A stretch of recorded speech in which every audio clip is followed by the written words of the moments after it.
And away we go. Cold day today. Even with the heating on, even with the fire on, it's cold. Big earnings day today.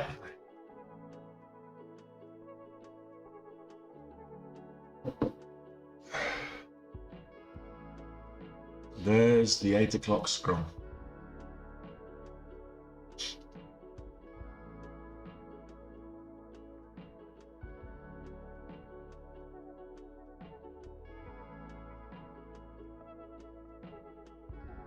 Let's have a quick look at earnings. Cardano, Bitcoin, a little over 19,298.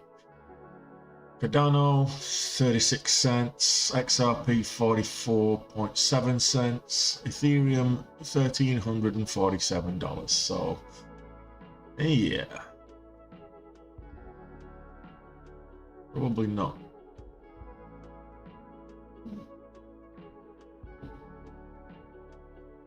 Probably not the best. Hey, Les. Good to see you.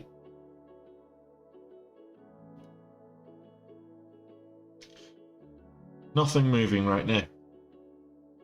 Big earnings day today. Big earnings day.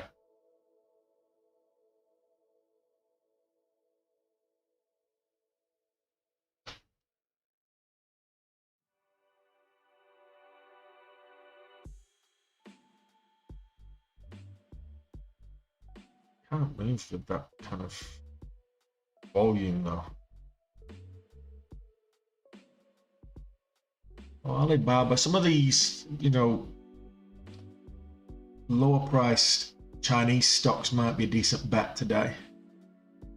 It's yeah, the volume's dropped right out of the market there, Les. At the moment, the volume is extremely low, comparatively speaking. Now, this is kind of October. The volume levels in October have been what historically I would expect to be in August.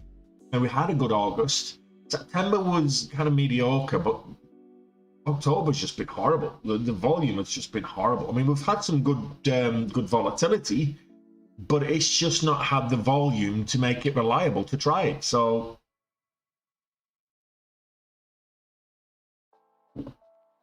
hopefully that will change as we move into the latter part of the year.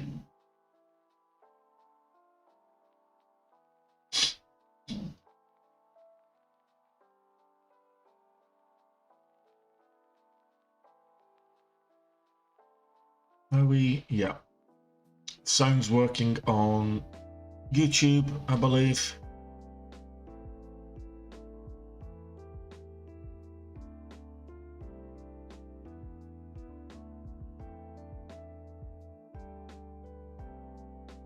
Hey, Dave.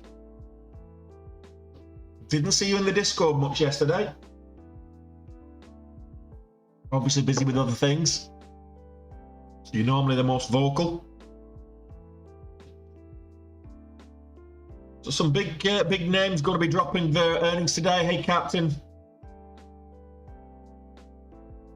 I've got the earnings reports here. This morning, in terms of earnings this morning, we've had some majority have been good earnings. So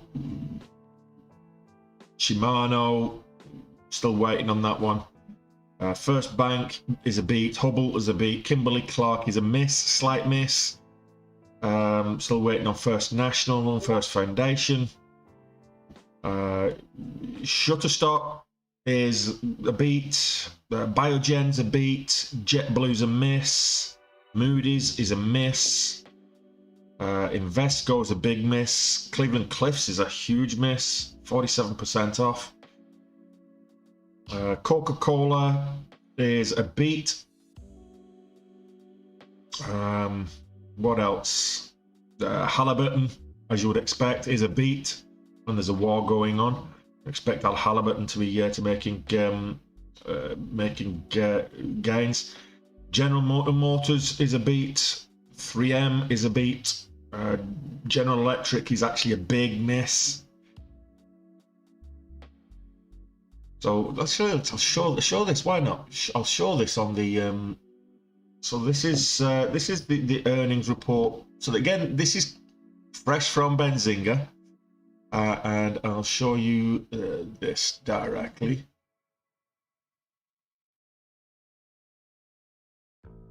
Why is that not showing?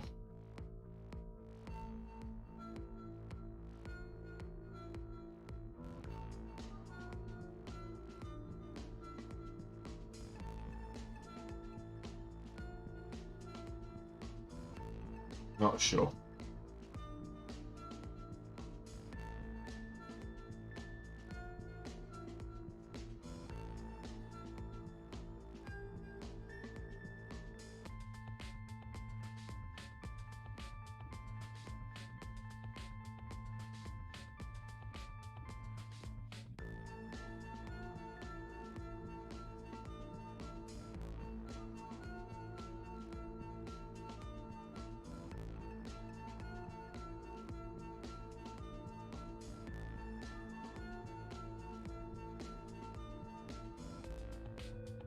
I don't think you can see that, can you?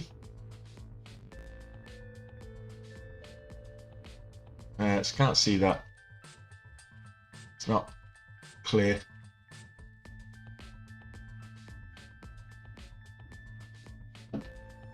Not clear enough, at least, anyway.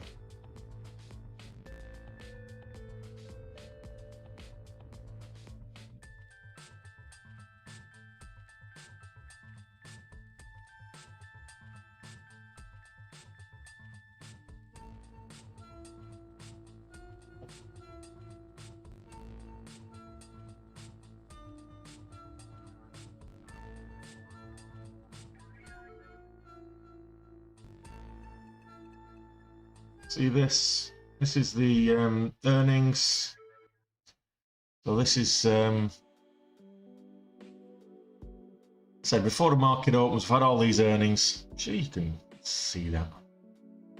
Why can't you see that? Hang on. I know. I'll just change the display capture. It's the wrong one.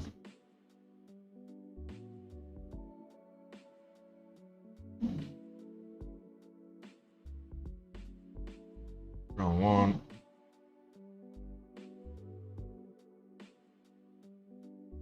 That's the one. I can put this back down here now.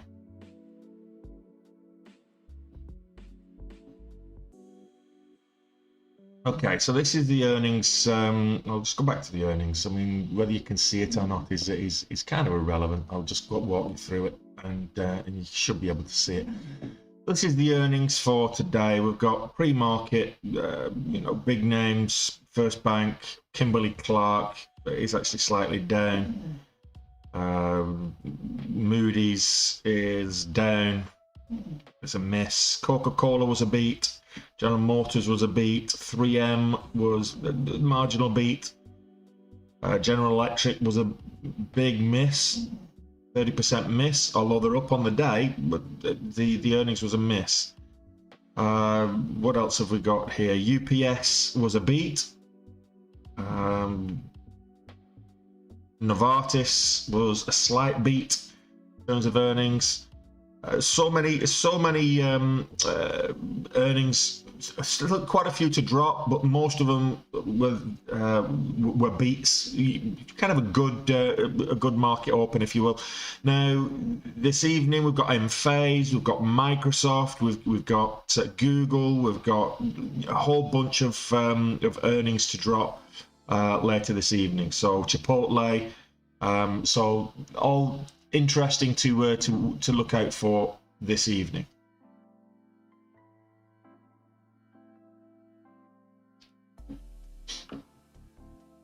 Right, let's get on a stock that's actually doing something.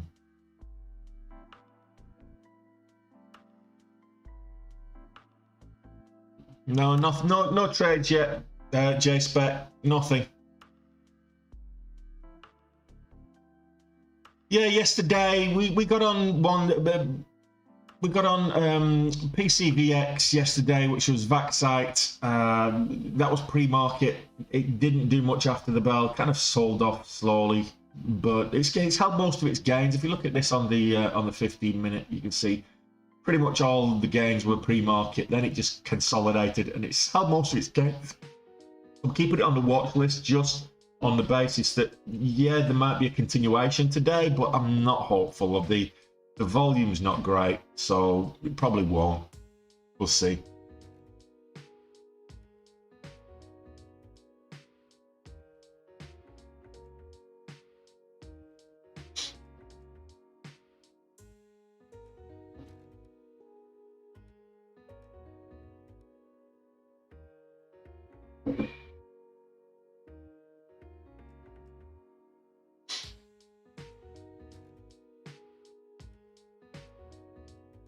Yeah, well, I kind of I'm kicking myself a little bit after the fact, because I said that on my trade recap yesterday that if I'd been a bit more aggressive, I probably should have been about 15k up instead of just 4k up on the day.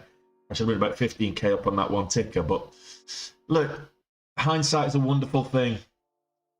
We're all the best trader around in hindsight.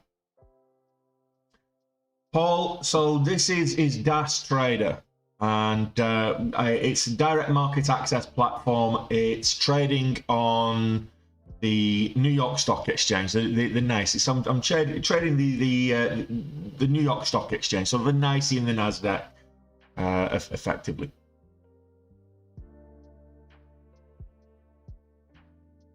All right, okay. What happened? Did it bought up here at 160? This is why I don't like trading these penny stocks. These less than $2. They'll move up big and then they'll drop down big just as quick. They can't be trusted. Is the bottom line. These penny stocks. So that's why I prefer slightly. I don't like the. Oh, let's not say I don't like them. I find that I'm looking for volatility, so I want the low cap stocks, but I don't like trading these literal penny stocks. I just find they're open to manipulate, too much open to manipulation. I mean, this is back up to 105s now, so. But sorry to hear you. It hurt you. It's been back up to 115 already. The high of pre-market high is 117, so. Why do they get pumped and dumped like that? It's just manipulation. People trying to make money. They'll pump it up and then sell it for a profit at the top and leave other people that were trying to make money on the back of the move holding the bags. Which is why you don't want to be chasing momentum. You want to be looking for reliable moves that are going to continue. Yeah, double top up here. Totally agree. No, don't talk to me about the Forest game. I've moved on from that. That was Saturday. It took me the whole of Sunday to recover from that. That's just typical Liverpool. We're back to the Liverpool under Brendan Rodgers right now. We can just against the big teams we turn it on and really turn it out. And then against the crappy smaller teams like Notts Forest and Brentford and Man United, we end up losing. So, well, enjoy the Burj Khalifa. I think it's a bit overrated, but get a bit of anxiety when I was up there. Don't know why. Just the height, and you can actually feel if there's not much wind. You need a wind. When there's a wind, you can feel the tower swaying. But to be fair, in Dubai, it's not often there is a wind. So, but enjoy the Burj Khalifa. I'm sure you've been there before, Alistair.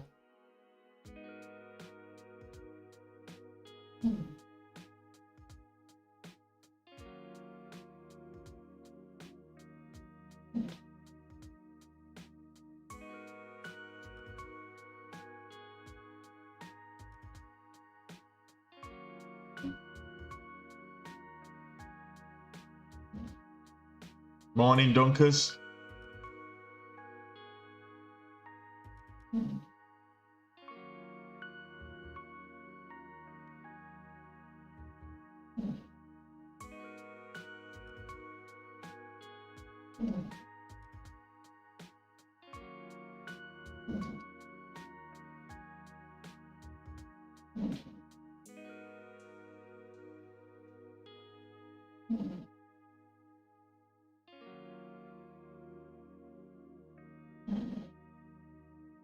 Oh, we're not seeing a lot of movement right now. It is quite pedestrian, for want of a better terminology.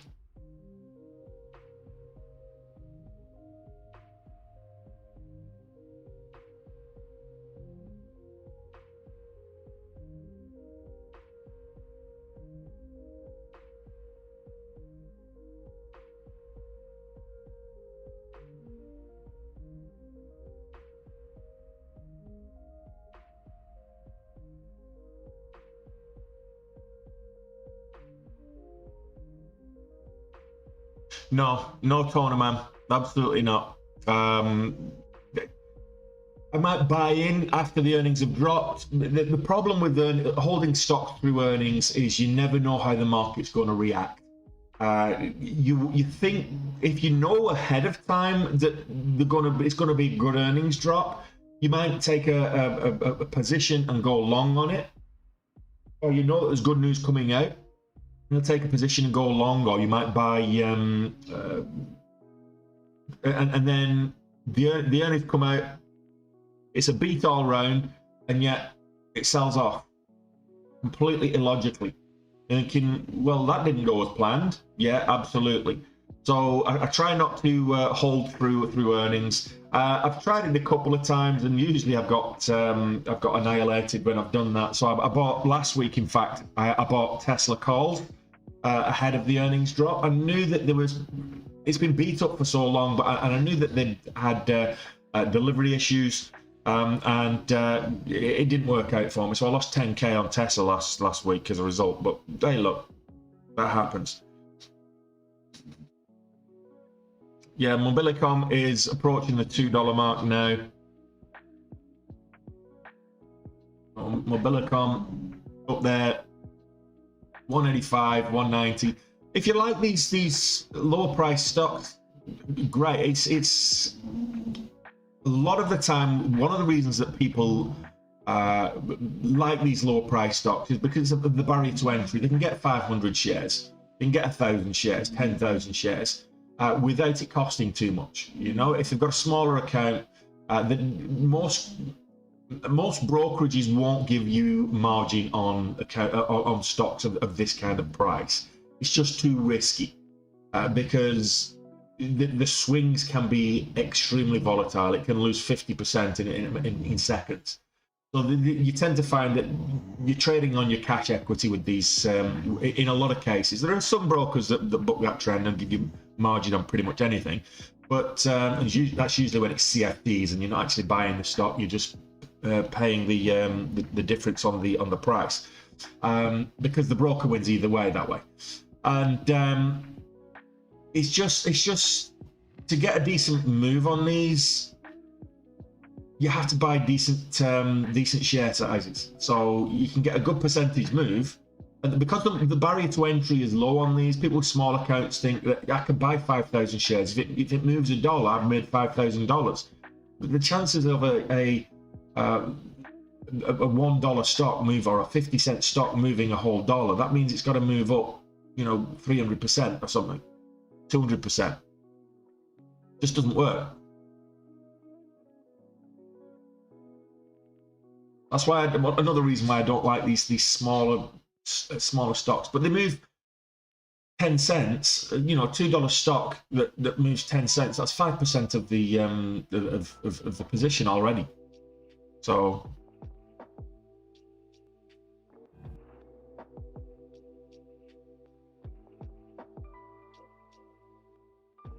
if you can get 5% on your equity position at the start of each day, whatever you start with, if you can make 5% per day, not only will you be outperforming the market, but you will hit seven figures before the end of the year.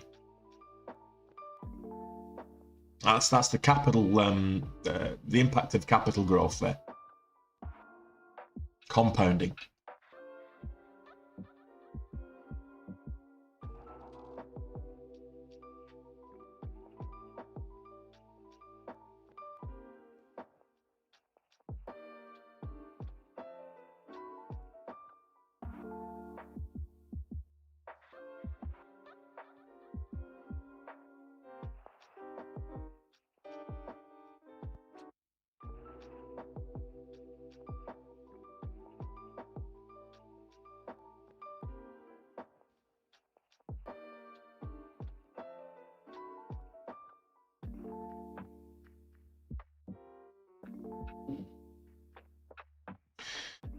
I'm okay, Chris. I'm not bad at all.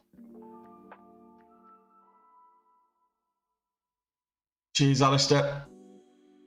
You too. Well,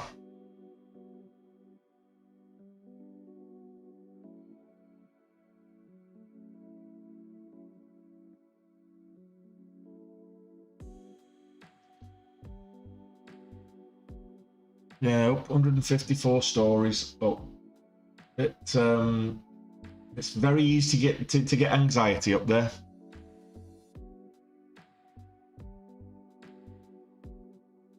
Morning to Mimi and everyone else. Steve.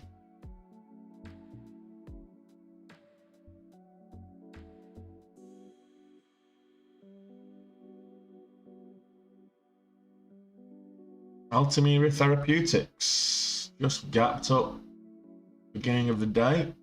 Not great volume to start off with, but there's a bit coming in now. Question is, why did it gap up? So this is up at $8 now. All right, so it's a reverse stock split, 20 to 1. So it's not moving. It's not gapped up at all. It looks like it's gapped up, but it's actually not. It's a reverse stock split.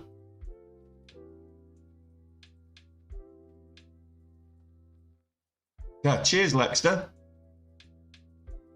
I didn't watch the UFC. I watched some of the highlights, and your man at was it? But I've not been watching. To be fair, I've not been watching the UFC of late. I need to get back into it. It just it's on too late for me. The UFC, unless it's in in the UK or in Europe. The fights in the US are just on too late for me, and I can't bother watching the replays. So I've kind of lost a bit of interest on the UFC of late. I've still been watching the boxing. It's not as frequent, to be honest. I watched the all women's card. I was actually fairly impressed with the all women's card last weekend as well. And the standard of or quality of boxing has improved massively over the last 5-10 years in the women's game.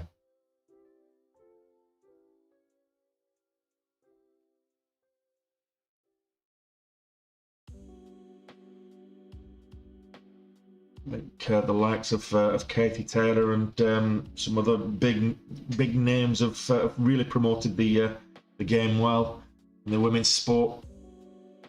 Still doesn't get the viewing figures of the men's, but who was it on the US soccer team, the US women's soccer team, was saying, I don't understand why women athletes don't get paid the same amount as men. I'm like, really? Try filling a stadium. I'll give you two answers. Merch sales, ticket sales. That's simple. Generate the revenue, you can have a bigger slice.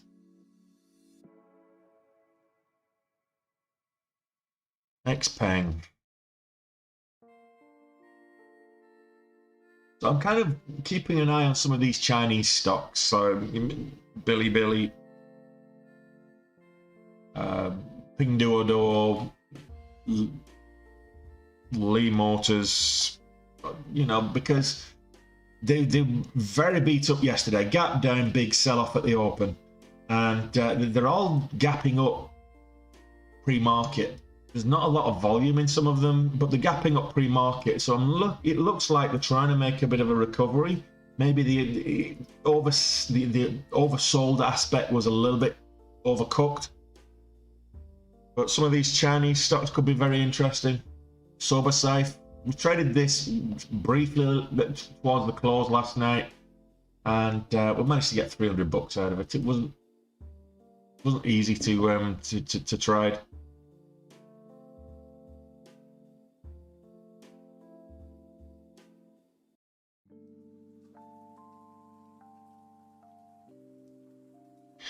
It's automated, so you can't automate the strategy that I use. You can't really automate it because, and that's one of the edges that we have using this strategy over the algorithmic traders, or over the high frequency traders, because it's pattern recognition and geometric patterns based on the charts, geometric patterns. It's very difficult for machines to actually recognize the geometric patterns that we can. It's a human trait, and that's just one of the edges that we get on the market. So you want to be using that to automate your trades. I mean, you can, any automated or algorithmic trader that I've ever come across is always based on lagging indicators, and as a result is not profitable. In the long term, it's not profitable. You need to be able to react to, so you've got various trading strategies that certain bots or algorithmic traders will work to, like the moving average crossover strategy, or you know, the MACD crossover strategy, and things like that. And ultimately, whilst they'll work a proportion of the time, they'll not work enough for you to be profitable. And when you maybe a 50-50 split, but your actual risk reward will end up being a skew with as well, so you'll end up not being profitable on that point of view. Flags, exactly, Tamimi. So flags, wedges, your double bottoms, head and shoulders, all of this kind of stuff. So the actual geometric patterns that we're looking for, that we can see in the charts, that other retail traders are seeing in the chart, and it's that self-fulfilling prophecy. The reason why it works is because the retail trade community watches it and sees it and reacts accordingly. If the strategy wasn't so widely used and the patterns weren't so widely seen, then they wouldn't break out the way they did.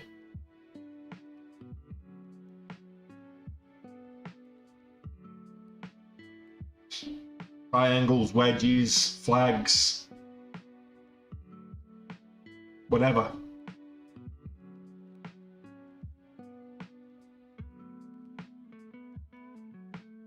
Quiet morning this morning. Silver size popped up to $4, rejected at $4.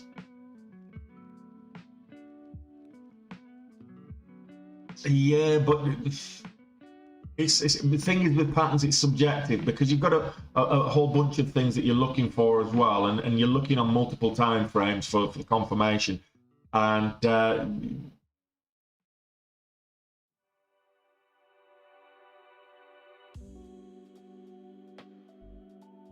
but look, if you find if you're able to find a automated bot that's profitable, one of these algorithmic traders that's profitable, consistently profitable, let me know. I'll buy one.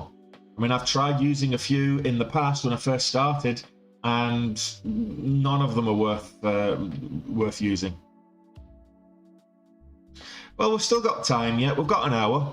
We might get some news drop at the bottom of the hour. We might get some news drop at the top of the hour. We've got earnings coming out as we speak as well. Some earnings calls which may bring a little bit of volatility into the market. We've got some earnings after significant players, big companies. So we've got some earnings in the after hours as well.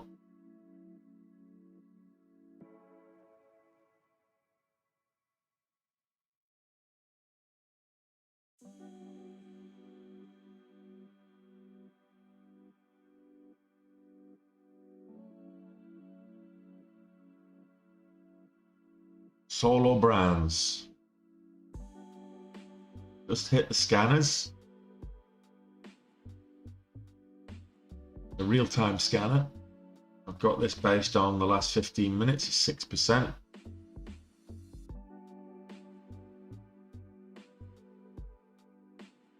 I do trade options occasionally, Jay Spec. Like I was saying, I bought some Tesla calls just last week and lost 10k. So I tend to swing with options rather than day trade options.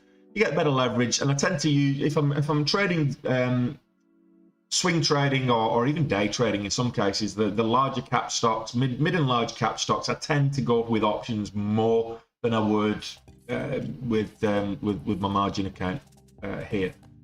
So you just get better leverage. I mean, if you're buying, if you're talking about, you know, Microsoft, when you're talking about a $200 stock, $300 stock, If you've got a 20, 30k account, you're still limited on what you can move, and you know those stocks are not going to move more than 5, 6, 7% on a day. So there you go. There's a bit of volatility. Solo brands, no volume, so I can't. I'm not prepared to trade that without the volume. It's against my strategy, but the volatility is there. DTC.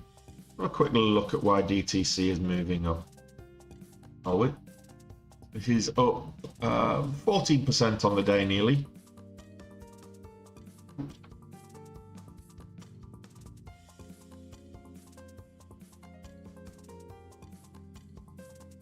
Solo brands. Put 416s right now. I'm not seeing any news.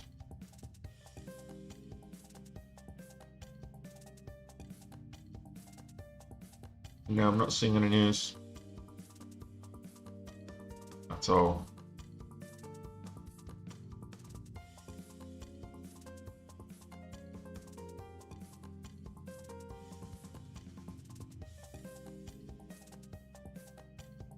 Had been pretty beat up. Was down at lows on Friday, but maybe it's just a bit of a bounce and a reversal.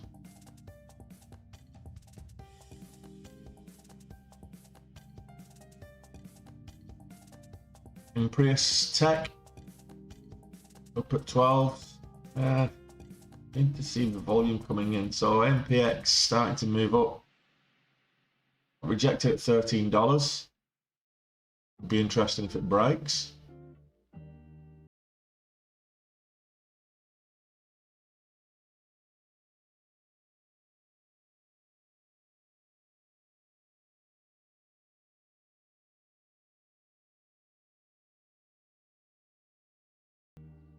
All right, Imprius Technologies and BAE Systems enter into a 3-year cooperation agreement. Okay, so that's a decent catalyst as well. It's a little bit larger floor. It's still less than 100 million, but it's a little bit larger than what I would prefer to trade. But that's a decent catalyst. Put that on the watch list.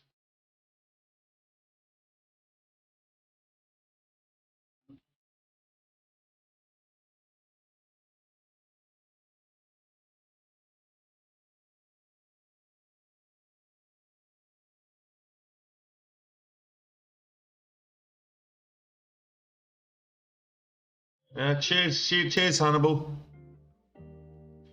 I'm glad that if you don't like cheers, Edison. What about filters for the beta scanner on Benzinga? So the beta scanner, I've got common stock ADR. Volume has to be over the last 5 minutes has to be over 10,000 and price above $2. That's pretty much it. And I'm looking at everything, but I've on the columns that I've got there, I can flick between the 60 minute, 30 minute, 15 minute, 5 minute, whatever time frame I want to look at what's moving.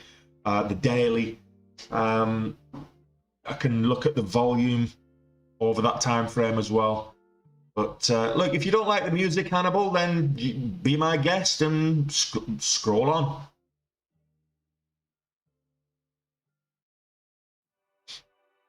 But don't come onto someone else's channel and start barking orders. It doesn't work that way.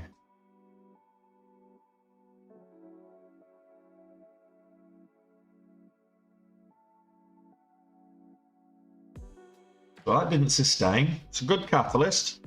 Dropped at the bottom of the hour, but it didn't sustain. So it's still got time. And Prius has had some good news drops over the last couple of weeks.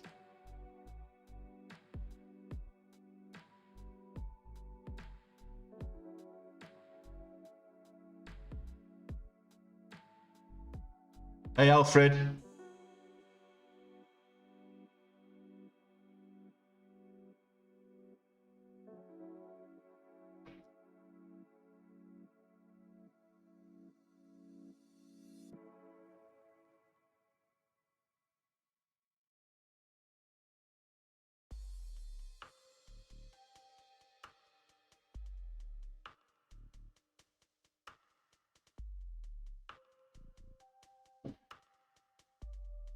Oh, yeah. Well, it's didn't hold all any of its gains. I wouldn't say it's manipulated. It's a much it's a much higher float stock, so it makes it a little less easy to manipulate. But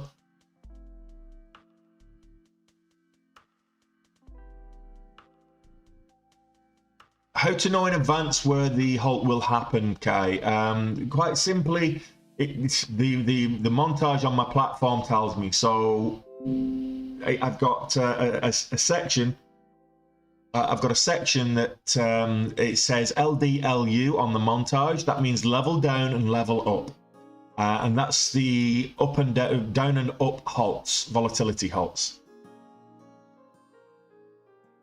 How do I remain calm when I'm in big?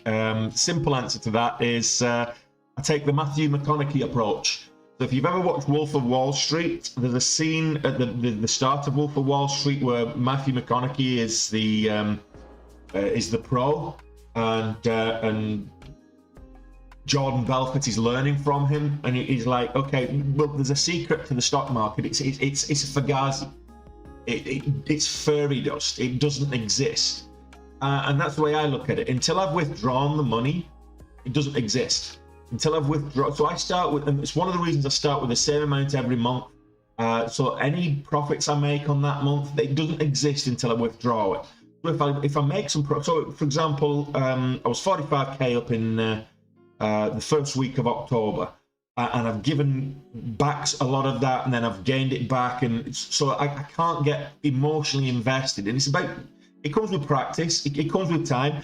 To start off with, it's very difficult to control your emotions in those kind of situations, but over time it becomes a lot easier. And you've got to have that kind of mindset that, look, it's not real. Go back to your strategy, stick to your strategy. It's not impacting your bank balance because it's not in your bank.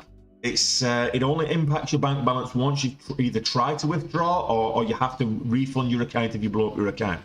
So it's not real until I withdraw it. That's how I try to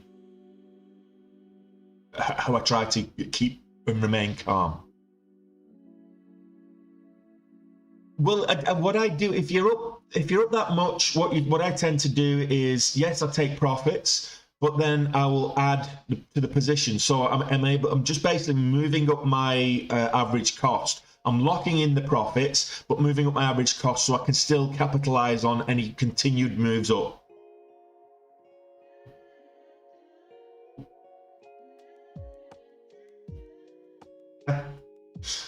Absolutely.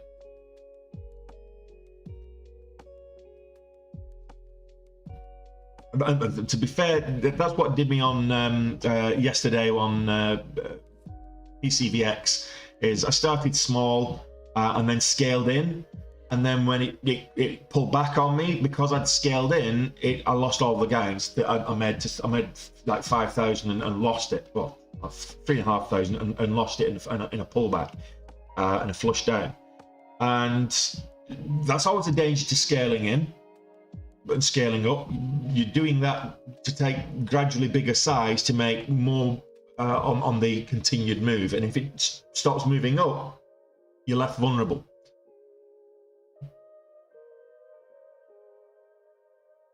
On the platform, it's not on Benzinga. I'm not sure if you can see the halt levels on Benzinga somewhere. I don't think so. But on the actual platform, because it changes every couple of minutes. So if it's moving up, it doesn't quite hit the halt level. 5 minutes later, it's a different halt level. It'll move up again. Sometimes you get those false halts where you can actually still transact whilst it looks like it's halted. It's at that level, and you can still transact and you can buy shares and get in and get out because it's not quite halted. The SEC hasn't halted, but it's prevented the price from going any higher. But it's just not halted the trading yet. So in circumstances like that, sometimes depending on the volatility of the stock and the momentum, it's a good time to actually add to a position there or to come out. Doesn't always work because you always need somebody to buy what you're selling or sell what you're buying.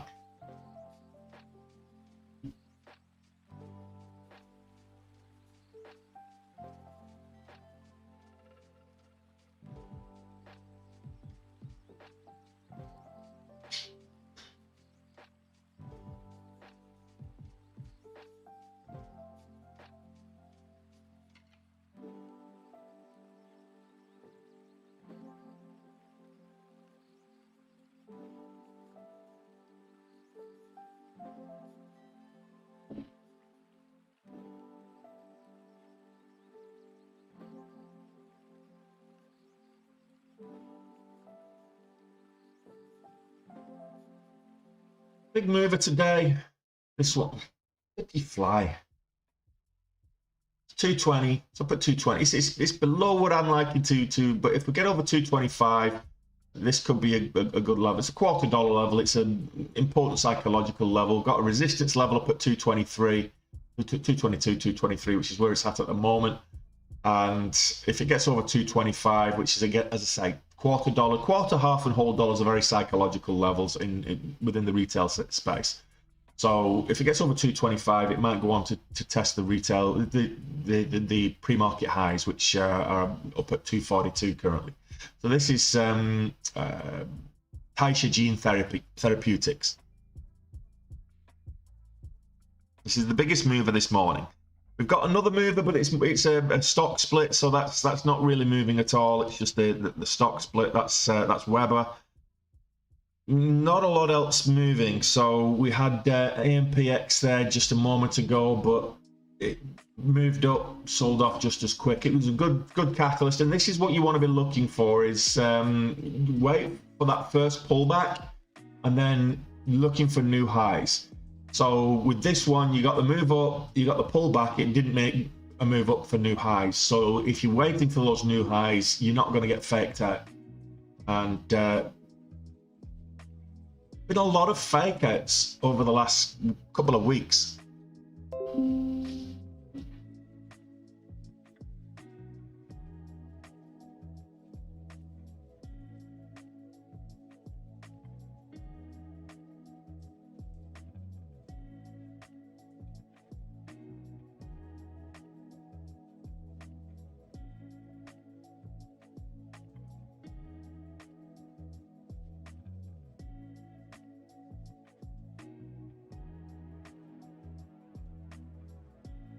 Snooze Queen. You're wondering what that snoring is. It's not me. I've not fallen asleep.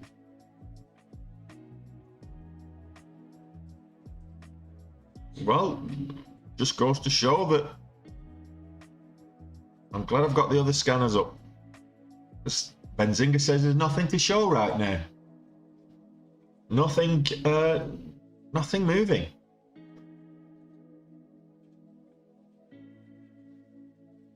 Give this a reload.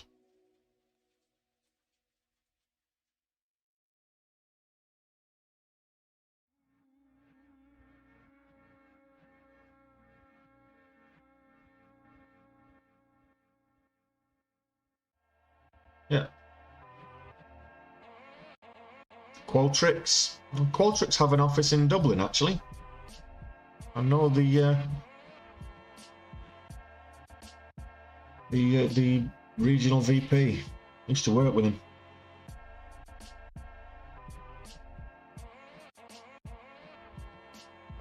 No, I haven't, J-Spec. Have you? Are they good?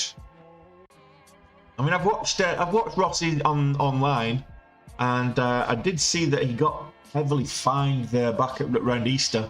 It was April or May by you know, misrepresenting or whatever it was. But a lot of what I do is exactly the same as what Ross does in terms of strategy, you know, momentum strategy, pattern breakout trading, etc.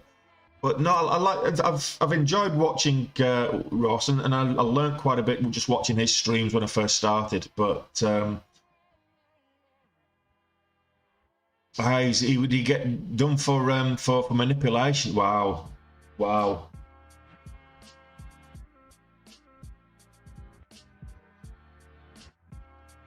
Yes, I am, Aminio. I am indeed. So if you're looking for a broker, it depends where you are in Europe, Aminio. If you're looking for a broker in Europe, I mean, Interactive, as long as you're not in Germany or the UK, Interactive Brokers is quite good. I tend to use capital markets in the main. So capital markets in the main. Interactive is quite good as well. There's a couple of others that you know, I've heard mixed reports on 212. Trade Zero, I wouldn't recommend based on the reports I've had from them. eToro, stay away for day trading. They're not bad for So the problem with zero commissions, so all the zero commission brokers that you're going to get in Europe, they're either doing CFDs, which they're profiting on the spreads anyway, or in most cases in Europe, they can't do payment for order flow because it's illegal. So they're making money on the spread. There's no such thing as a free lunch. There's no such thing as free commissions. They're making the money somehow. The brokers are making the money somehow. And if it's not on commissions and charges, then it's usually on the spreads or payment for order flow. Now, in most European states, payment for order flow is a no-no, so it's going to be on the spreads, which means that you're going to get screwed over on the spreads. Not many decent brokers, certainly the ones that will carry the full order book and have the full, decent platform, will not charge you commissions.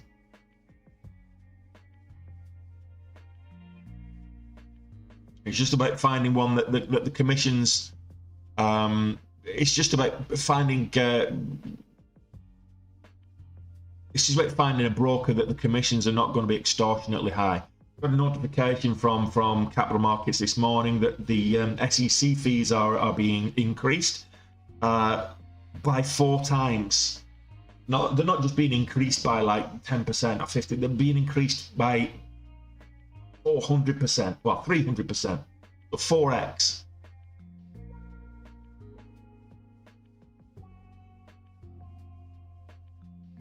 Yeah, it's not though, is it? It's not good for the trader. It can be if, well, Robinhood, Webull, TD Ameritrade, all these kind of things. The zero commission brokers. It went through to the SEC. They were looking at should payment for order flow be banned. Now, if you're a scalper, payment for order flow is a good thing because you don't want to be paying commissions on all. What essentially a scalper is doing is they're taking advantage of quick moves for small incremental gains. So they'll be making $10 quick, $10 quick, $10 quick, and over the course of a couple of hours, that adds up, and they'll make a couple of $1,000s across the course of a day just by taking advantage of those quick moves. However, if you're being charged, $5, $6 a round trip, that $10 quickly becomes $4. Then you get SEC and FINRA and other charges on top of that, regulatory charges. So you're making like $2 a round trip. So that it becomes cost prohibitive for scalpers to do it that way. So if you're getting those wider spreads that you tend to find when you've got the when you've got the payment for order flow or you're trading CFDs, it can be beneficial for scalpers, but in the long term, it's not beneficial for most day traders. It's better just to find a broker that doesn't charge exorbitant commissions and go with them. There is no such thing as a free commission broker. They're making the money somehow. Why would they do it otherwise? They're a business. But you don't receive better prices. You just don't pay commissions. The prices are factored in other ways. The spreads usually. I don't think Robinhood will be available in the UK anytime soon, Ian, but because they won't be able to use the payment for order flow unless they start trading CFDs. There's a whole other regulatory issue, and they might go down the same route as the US if they're trading in the UK and use the US broker, which means then you've got the PDT rule that you have to oblige by, the same way as Interactive are doing now. If you've got the PDT rule, what essentially that means is that you can only make if you've got less than $25,000 equity position in your account, then you can only make 4 intraday trades in any 5 consecutive trading days.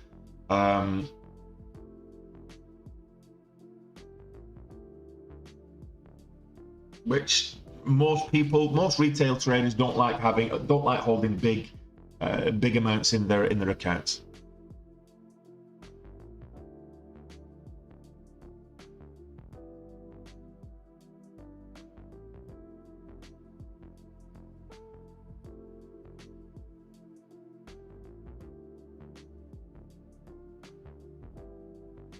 Well, it depends on your definition of a high volume. If you're talking about low float stocks, they tend to be lower volume anyway. So if you're trading high and mid cap stocks, if you're swing trading, then it's not really going to make much difference. If you're day trading low float stocks, low cap stocks, then which is what I'm doing, then you don't want to be paying stupid amounts. The payment for order flow isn't great because one, you're not getting the best spreads. Two, the impact of the market is different as well. So I'm not a big fan of payment for order flow, but look, you do you. If you want to go with a zero commission broker, that's entirely up to you. It's all about personal choice. And I prefer, like I say, I don't want to use a broker that implements the PDT rule, and I don't want to use a broker that I prefer to be able to choose my own route to market than be beholden to what my broker does. Yeah, for swing trading, like I say, there's a few zero commission brokers you can get away with swing trading. If you go, for example, I beat up eToro, for example, so often on this channel because I probably lost a lot of money with eToro when I first started. So I beat up eToro because of the platform's crap. There's no indicators. But what you can do with eToro is you can take the trades, you set the trades for swing trading, no problem, or even value investing. The swing trading, no problem, but you use TradingView. You chart on TradingView and then you just execute with eToro. And actually, I'm not sure, but I think that you can trade in TradingView. I'll double check with that, but certain brokers that will link up with TradingView and you can trade in TradingView.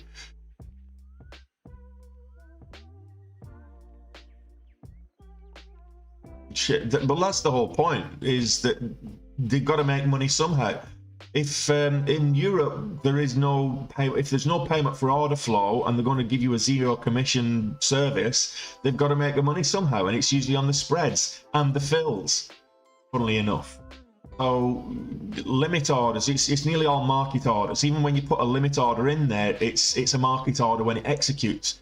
And that's a big problem. And for example, they're one of these brokers that a lot of what they trade is CFDs, so you're not actually owning the underlying stock. So double check if you're trading with eToro, double check, make sure that you're buying the underlying stock and not just a CFD. The other thing is those are one of the brokers that took the buy button away when GameStop and AMC and the meme stock brigade first launched with the short squeezes a couple of years ago, and they took the buy button away.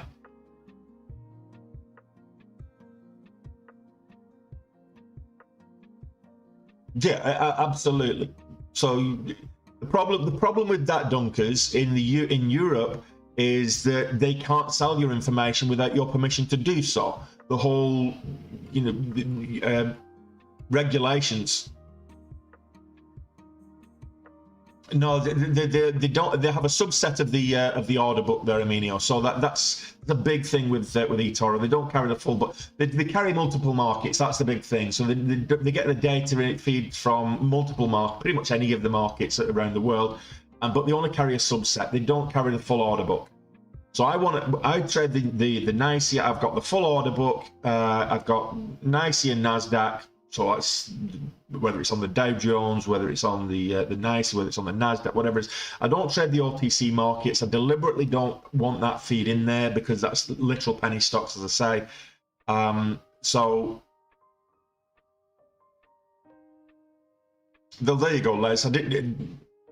Because I've not traded eToro. So you can link with Interactive apparently to TradingView, but eToro you can't. And that doesn't surprise me because eToro is not the. If you want to be day trading, don't trade with eToro. It's okay for copy trading, and I say copy trading, investing. But again, be careful with the investing. If you're going to be investing, you want to be holding your position long term. You want to make sure that you're buying the underlying asset. You do not want to be buying a CFD for investing because you're not going to. If you don't own the asset, you're not going to get any dividends. There's going to be no earnings.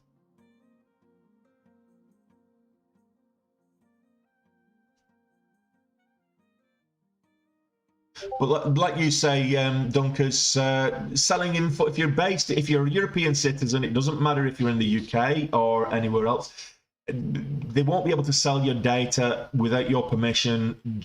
It's one of the rules under GDPR that they have to declare and let you know and give you the opportunity to refuse with what they do with your data.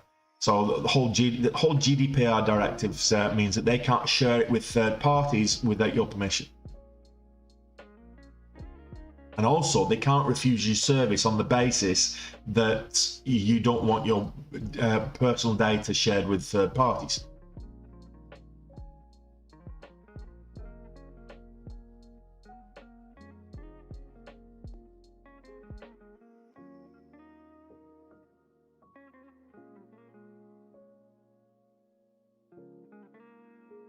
Well, that didn't continue to move up. That did continue to move up. So Taisha Gene Therapies continuing to move up. The reason for this is that the reason that this is moving up is it's got an investment, like 50 million for 15% of the company in an investment. So reasonable news catalyst. Very small movements today.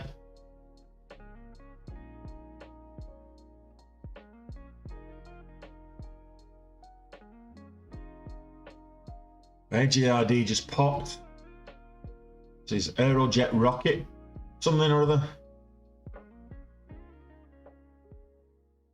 Aerojet Rocket Holdings.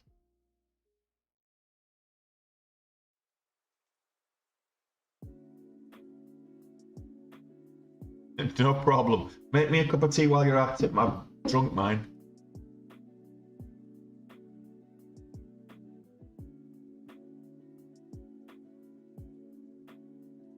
It's a very pedestrian day today, guys.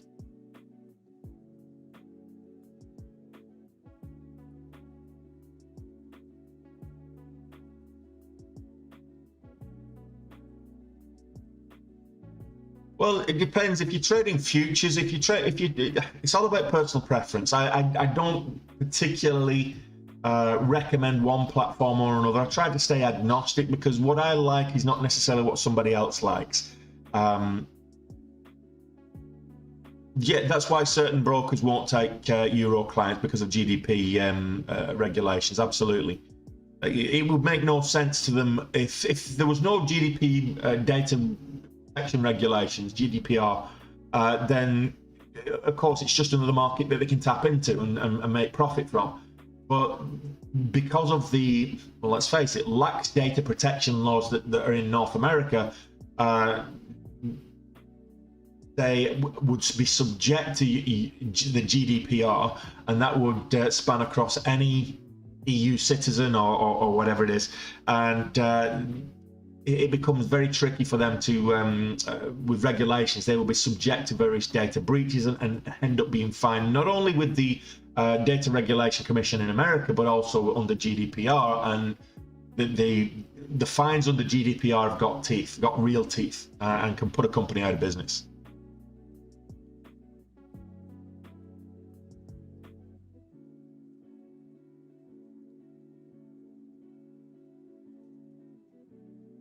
Yeah, absolutely. I mean, you know, eToro, they try to behave like a casino with a punter, and hedge in their favor. So they're always making money, regardless of which way it goes.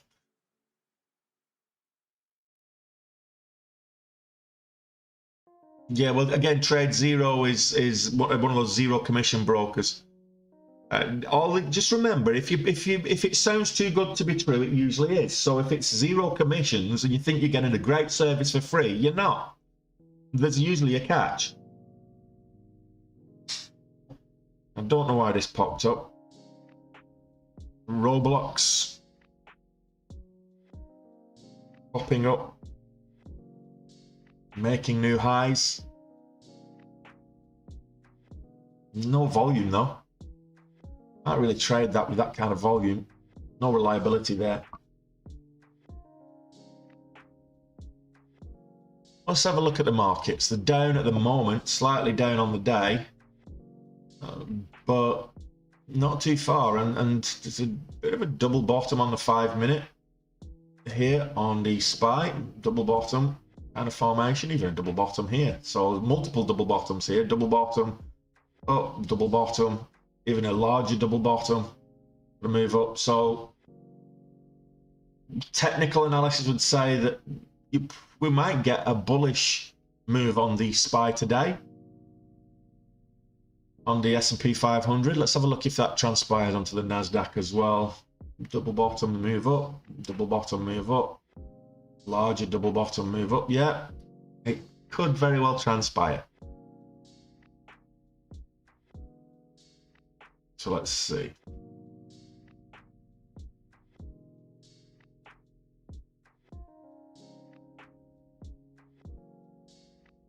Yeah, so you basically, if you're paying $1 for every fill, every transaction, that's a commission. That's not a bad.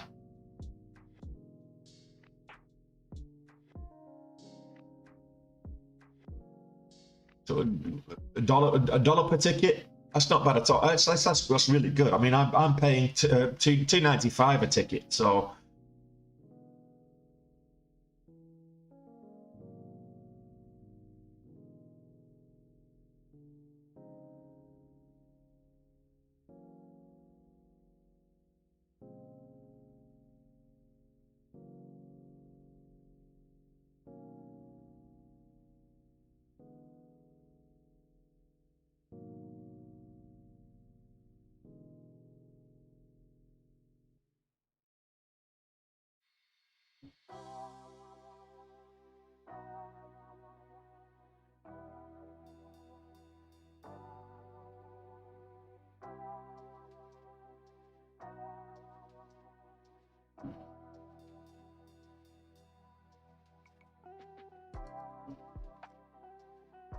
Yeah, it can be. So you've got to be very, if you're trying to trade on a small account, you've got to be selective with your trading. If you're doing like 25, 30 trades a day, it's too much. You need a larger account to do that. If you're going to be charged commissions, it's you've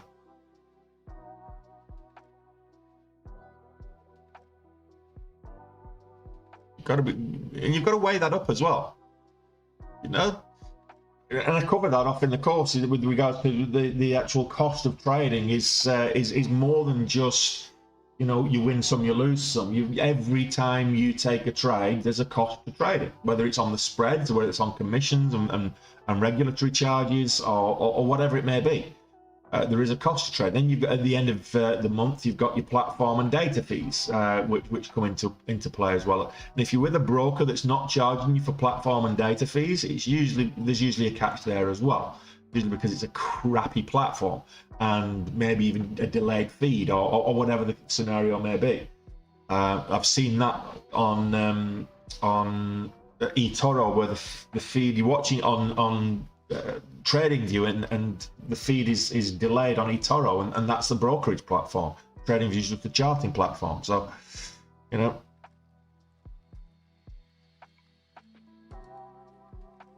PayPal moving up. Is PayPal dropped earnings? No, it's not today, is it? PayPal's earnings. So PayPal having a little bit of a pop.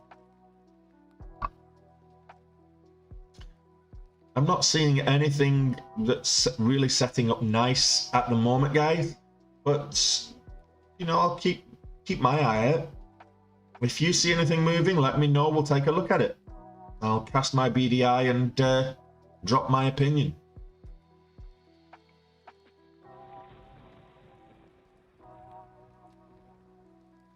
What has been missing over the last 2 weeks in particular, but I would say over the last month, has just been the volume has been a lot lower than it has been earlier in the year.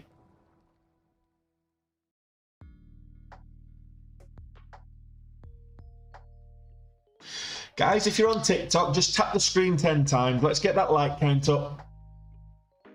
If you're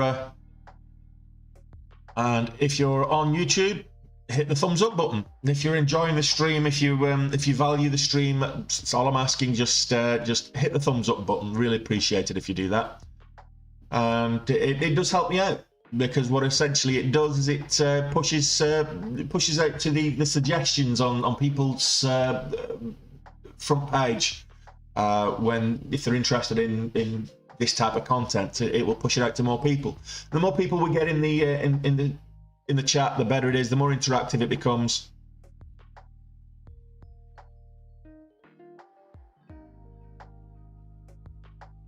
You found me yesterday, Armenia. Well, you're always welcome. Make sure you hit the thumbs up button, like I say, and subscribe if you want to get notified when I'm going live. Occasionally I might start doing Power Hour again. I stopped doing Power Hour this month. I just thought it was I wasn't doing much in Power Hour. Very rarely was I actually taking any trades in Power Hour. I'd either reached my max loss and there was nothing really to get it back, or I'd already reached, I was over goal for the day and I wasn't going to risk giving any bit back. So rarely have I been taking trades in Power Hour, but it just seems like I was getting a lot more engagement in Power Hour as well. So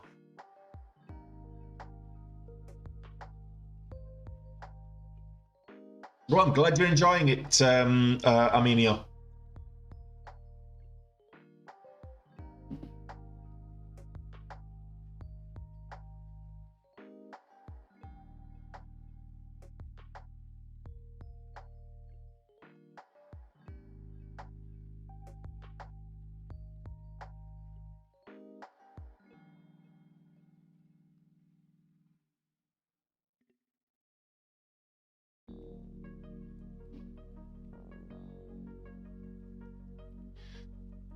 So that's tough going. There's a number of reasons why that might be the case, but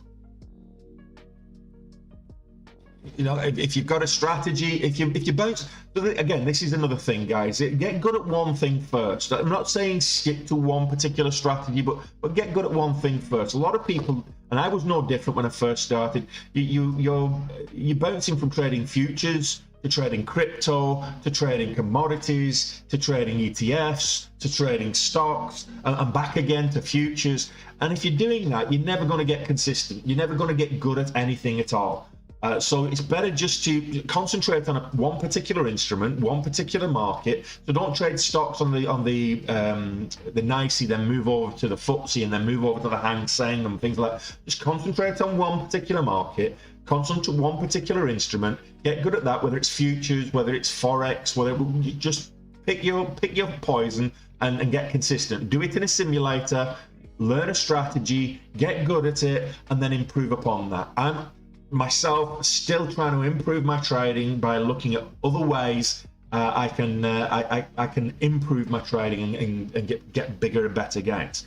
But don't chop and change, because you'll never. It's like, okay, one day you're playing tennis and you're practicing how to get good at tennis. The next day you start playing cricket, and the day after that you're playing football. You're never going to get good at any of them until you actually just settle down and pick one and run with it, and you know, get better at that. Practice makes permanent, but perfect practice makes perfect.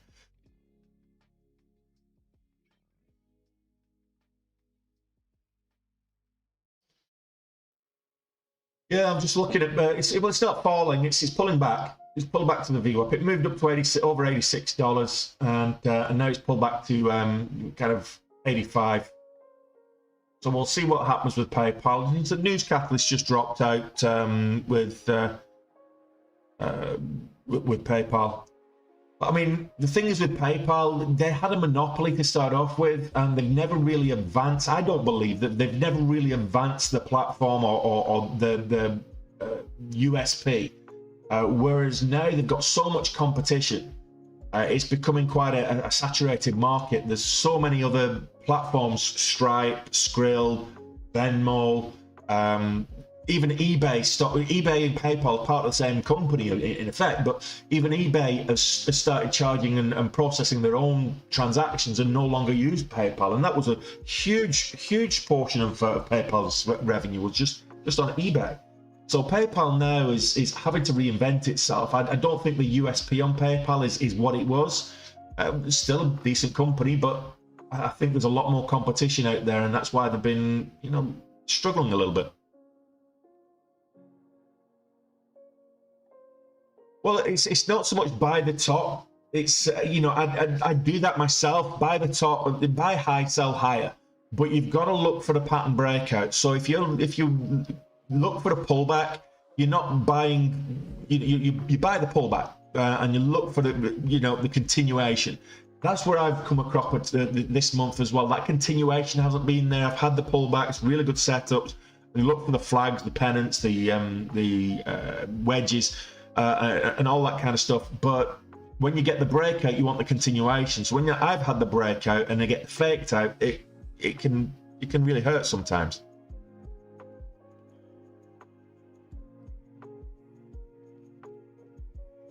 There's all kinds of different strategies that you can look at. You can look at reversal strategies, which reversal strategies tend to be very profitable. So if you get something that's really extended, so we're either up to the upside or to the downside, and then you wait for the reversal indicators and take the opposing position, they can be very profitable. But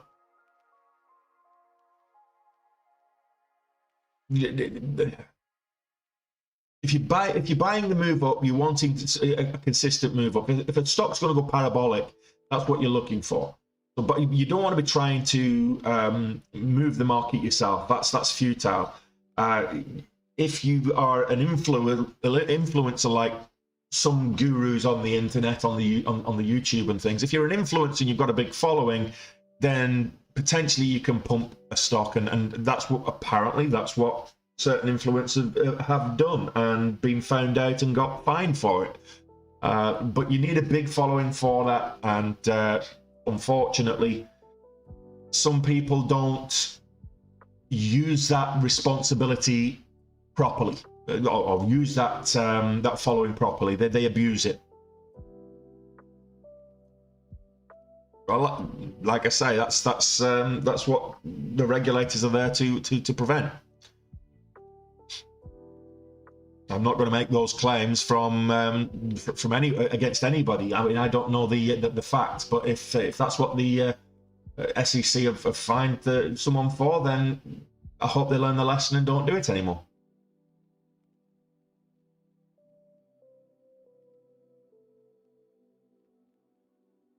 Right. Can't really trade. Let me have a look at it. It's a bit higher priced. No, I can't trade. That's no volume. Not enough volume. Just no volume at all. Asia is the only volume at the moment. That's a little bit below what I like to trade.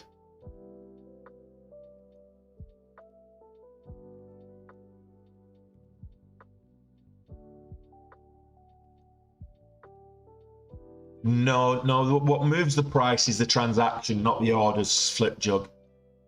So if you place multiple orders, let's say if you want to take a 50,000 share position, but you break it down into 5,000 share chunks at incremental, like every 2 cents on the way up, that potentially can move the market. It can move the price in an upwards direction. So you're buying, but then at the end of that, you've then got to sell. So the only way you can then sell that without actually taking a hit on the price is to sell on the uptick. So you're trying to sell on the ask rather than on the bid, which means that the price keeps moving up, and you're getting rid as other buyers are buying your holding.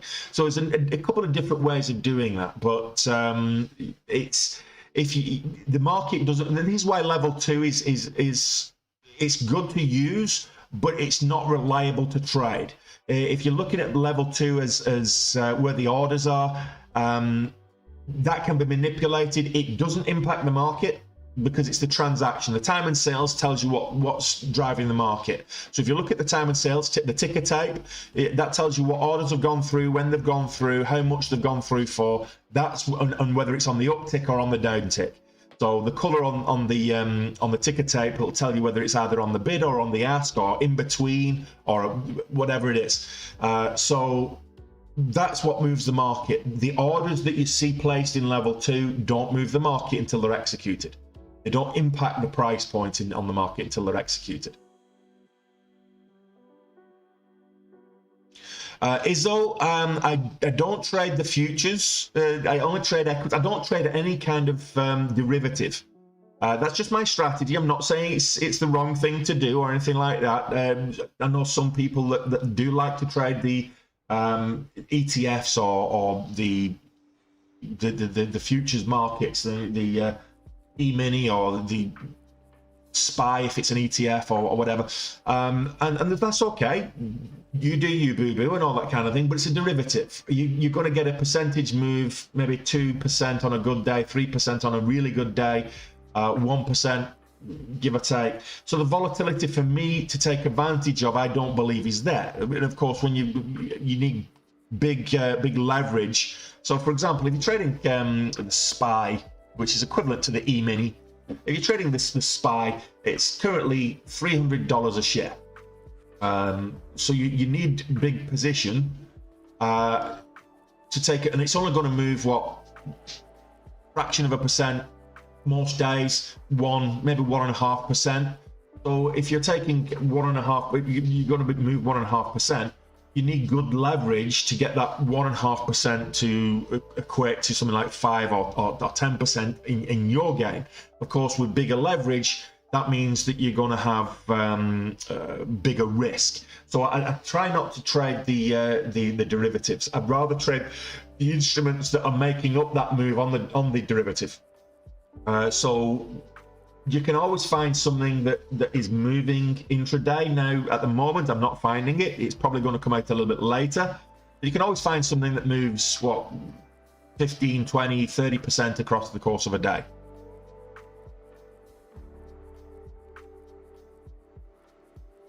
Well, I wouldn't say it's like an open book. If it was, everybody would be making money trading the SPY, but or the E-mini or the market as a whole.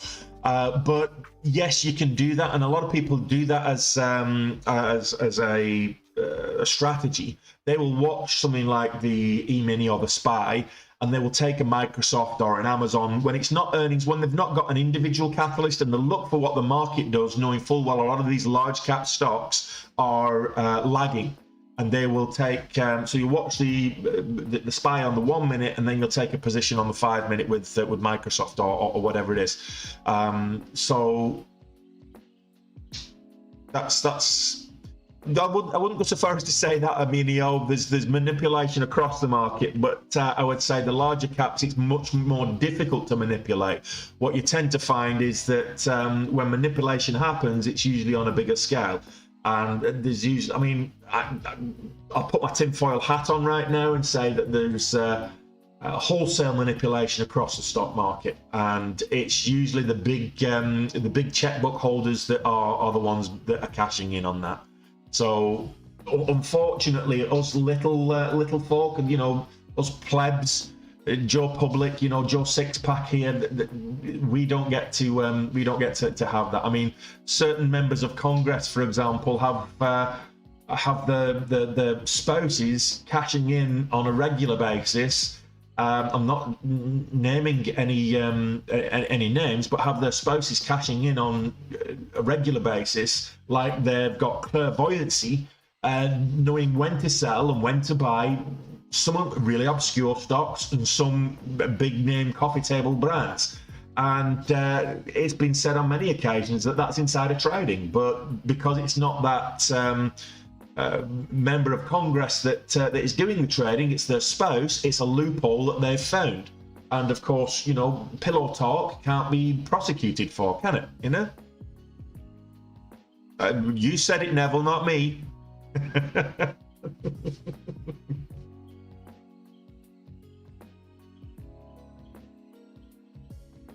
Well, that's it. The 300, 400k position to get a good return on the futures is a large position. Even if it's highly leveraged, if you get a 20 to 1 leverage position or a 50 to 1 leverage position, as some brokers will give you on futures, if you get a 50 to 1 position, you're still needing to have what, 5, 10k, 15k equity position to generate those gains.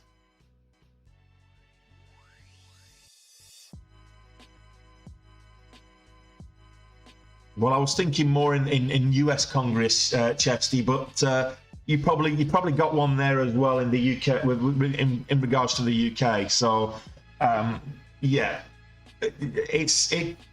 I would say it's more. I mean, let's face it. If you were in a position of power like that, would you not use that for your own ends? And if you say no, then you're lying. You know very well you would. It's just that we're not in a position. Neither of us are in a position of power like that. So we don't have the capability to use that for our own ends. So we complain about the people that do, because it's unfair, and it is unfair. But that's just it.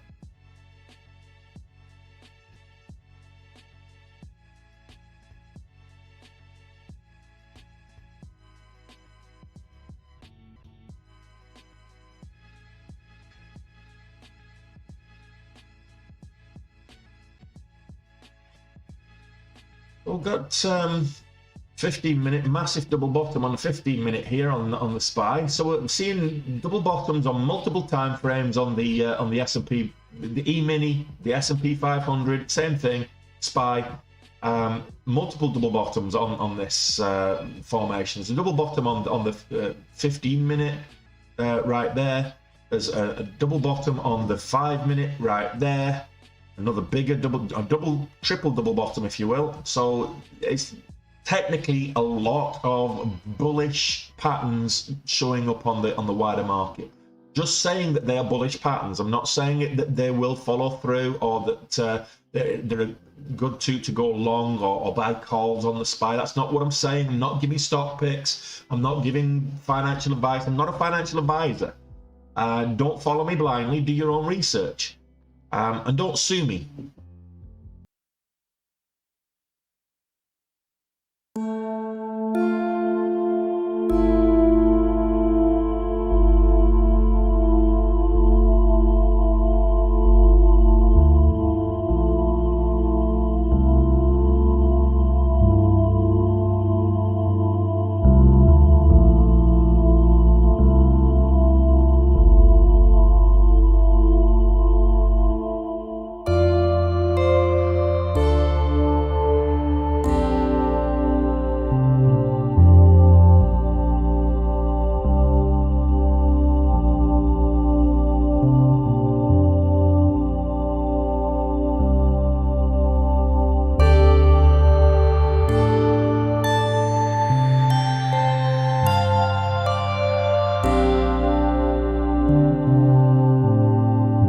So far, pre-market, no big movers.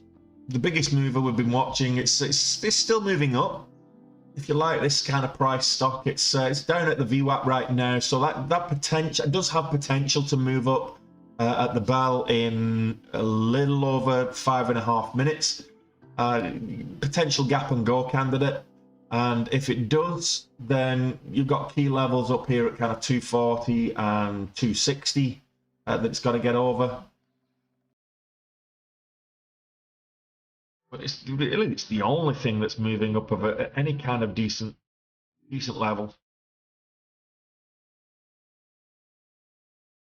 Yes, you do. So if it's easy to borrow, if they've got shares for you to borrow, then you don't have to pay locate fees. But depending on how long you're holding the short position, you may have to pay borrow fees. So there's a difference. You've got locate fees if it's hard to borrow. You've got borrow fees or margin fees or whatever, and of course you need a margin account to do that as well. You need a margin account to do that. You can't do that on a cash account, and the limit as well. Sometimes they limit on how many shares you can borrow for free, and you have to pay locates for the rest, or whatever the scenario is. They have a list of what you can and can't borrow, whether it's on the short sales restrictions list, etc., etc.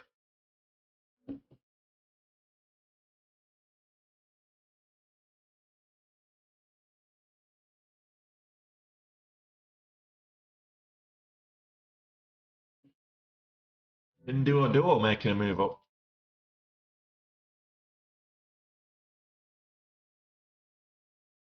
This is one of those Chinese stocks that was heavily beat up yesterday.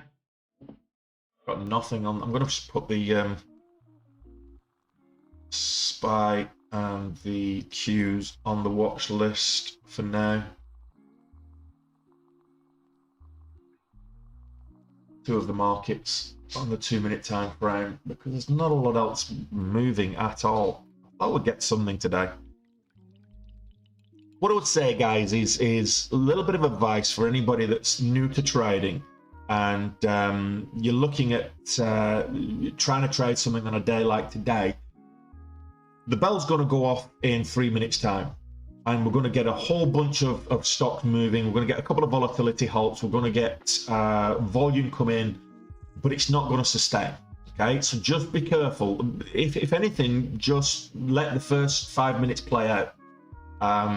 Unless you see something moving with a good catalyst that drops at pretty much at the bell, then let it play out and see how it's going to perform. Sometimes, as they say, there's a saying in trading, and that's the money is made in waiting, not in trading. Wait for the right setups.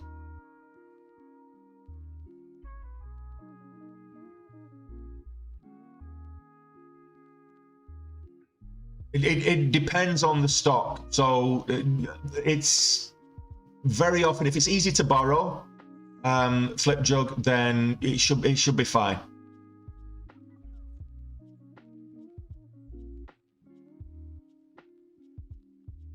Pinduo was making good moves. I got $700 off Pinduo yesterday when it started making moves up. I'm going to wait for the bell now. I was contemplating whether to take a position with Pinduo for the break of the $0.50 then, but I thought, nah, I'll wait for the bell now. Let's see what happens.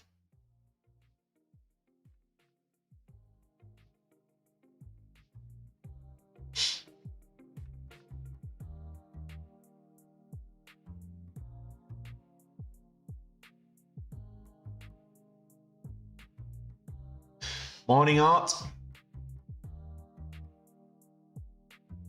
You're just in time for the open. We've got a minute left to the open.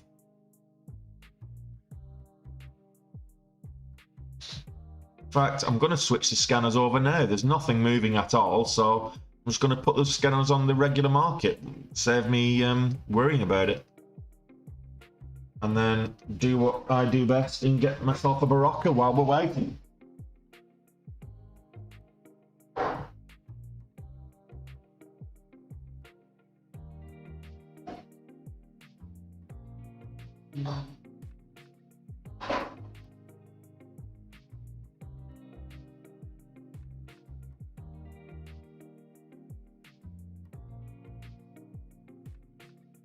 Here we go, 20 seconds. See what's going to hit this signals list first.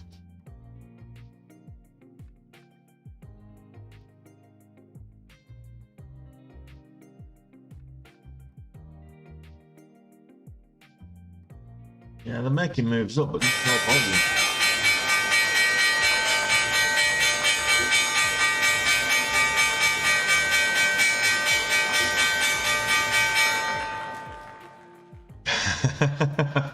I wish.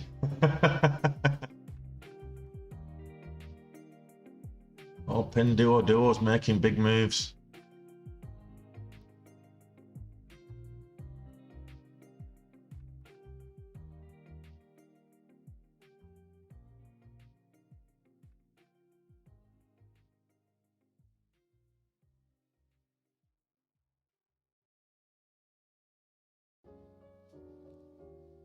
$0.20 trailing stop on this as well. No. 1,000 shares, Pinduo. We got stopped out. $500. Happy days. That's a good start to the day. Well, it's got to wake you up. After today's pedestrian pre-market, it's got to make you up. But that's a good start to the day. Happy with that. It's an absolute carbon copy. I actually copied the. That is the Nicey bell, the opening bell. It's a replica of the Nicey opening bell.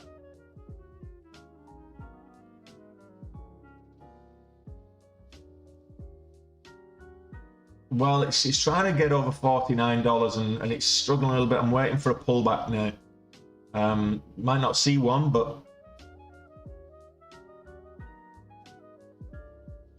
let's see if some of these lower price stocks we can get. So Lee Autos. Let's have a look at Neo's. Very popular, isn't it? Neo's going up $10. So you probably get some good moves there. What else was Billy? Yeah, all these Chinese stocks. I mentioned this, and I called this out on the Discord earlier. Is watch the Chinese stocks for a bit of a rally today. So just waiting for the pullback.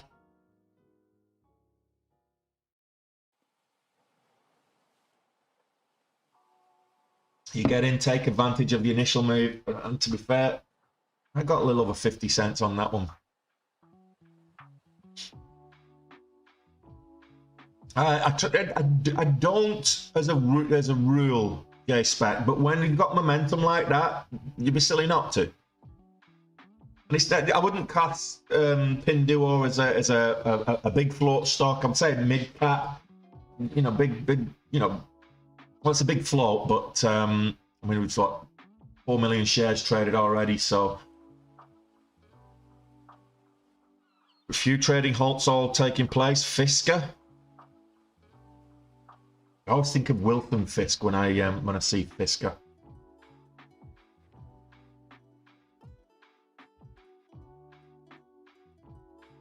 So this is Empire State Reality, trading under the name Fisk.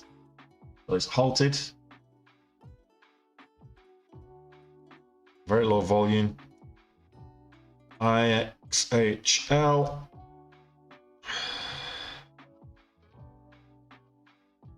That's low volume.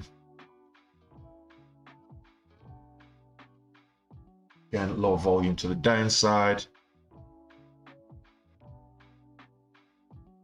And all helps. The market's just whipping up. So the S&P 500, and I said that double bottom that we were looking for in the 5 minute, it looked very bullish. A lot of bullish. Look at that. It's up at testing 380s. Just broke 380s now. That's the S&P 500. That's the SPY. The Q's also up at 280s, high 280s. So these double bottoms have been very, very, what's the word? Clairvoyant. Novavax.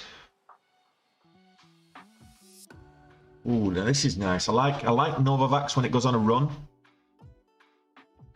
This is a stock that not too long ago, beginning of August, was up at $60.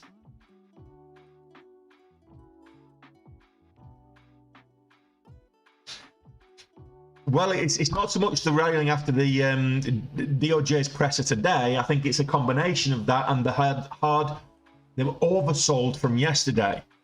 So you had the sell-off from yesterday coupled with the presser today, and there's your Novavax, you know, devil horns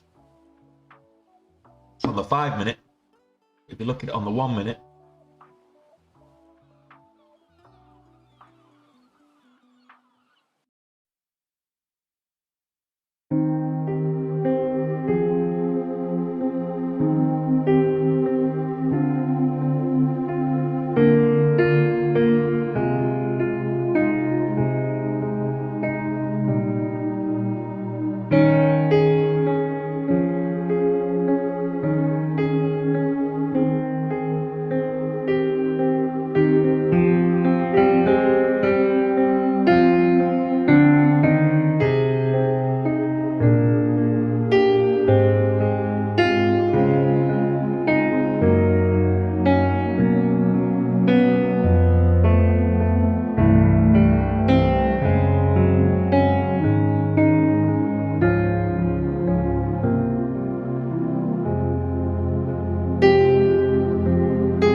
Good base, good strong base hits by the looks of it.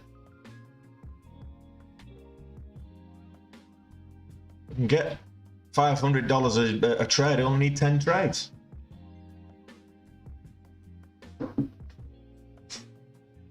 How did I make out with the small account back in August? So I started with $2,500 and I finished with just over $12,500. So we got $10,000 out of it, Dunkers. There we go. So $500 on both the two trades. So that's a good start.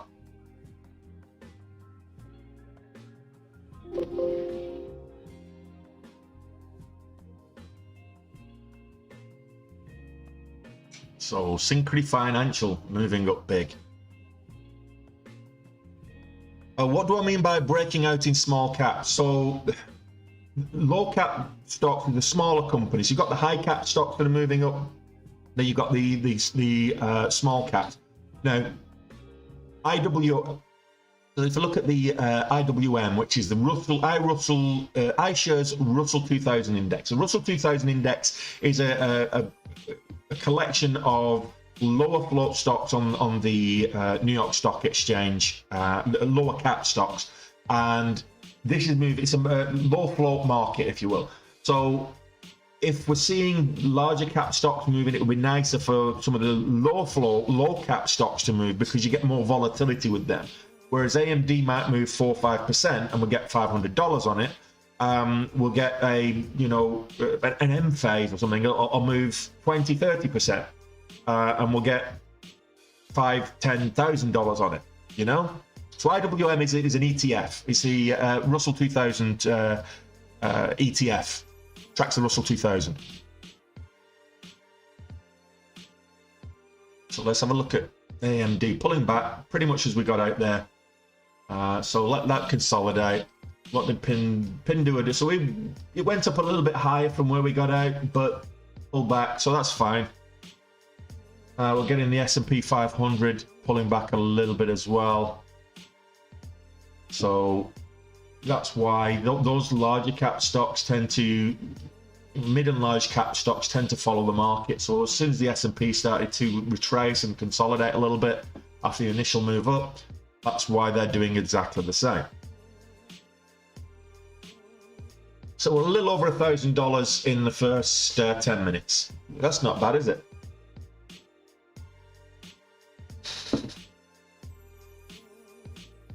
Pro rata, that will be six grand a no, that'll be 12 grand. I was right the first time. Six grand an hour. Pro rata. Not bad earnings.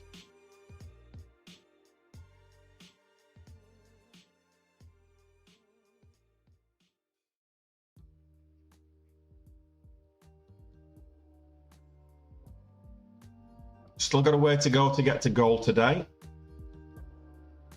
Now I did trade this yesterday and I was not watching. I should have been watching this.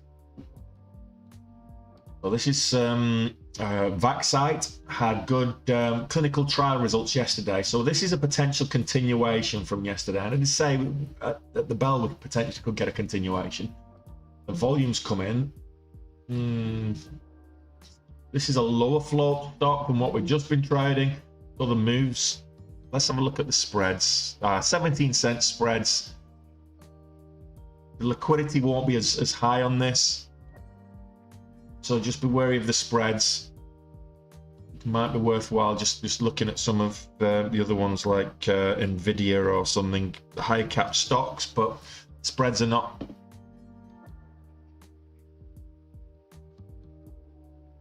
Snap moved up. Snapchat moved up well yesterday, I believe. Come on. Okay, so Snapchat's down at 850.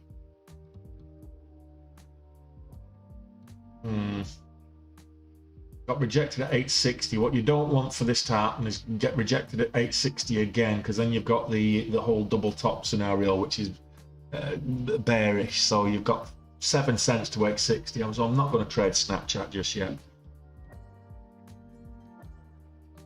I'll wait for something with a bit of volume. Chase, a good rule of thumb. What I would Do I use level 2? I do use level 2, but I don't rely on it because it can be manipulated. So if you see big orders in level 2, big orders can be put in there and cancelled. And they can be cancelled automatically as well. So you can set triggers for if price reaches X, cancel all outstanding orders, and it'll do that. How did you miss the bell, Yusuf? This needs to break like 860. So it's tapped it. There we go. Now it needs to have a continuation. Use 860 as support for a move up. Snapchat could be worthwhile. AMD breaking highs again. Moving back up. It is indeed. I missed that pullback. So that's what you get for looking at the wider market.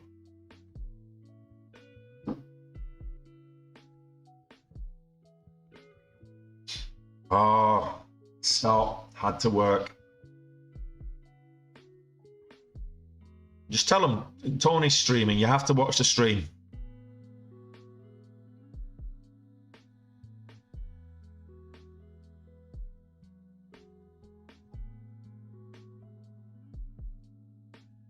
Tesla moving up, breaking highs.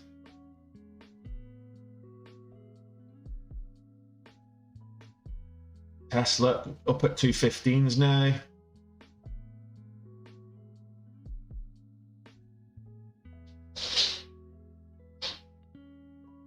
AMD up at pulling back from the half dollar, $60.50. It's pulling back.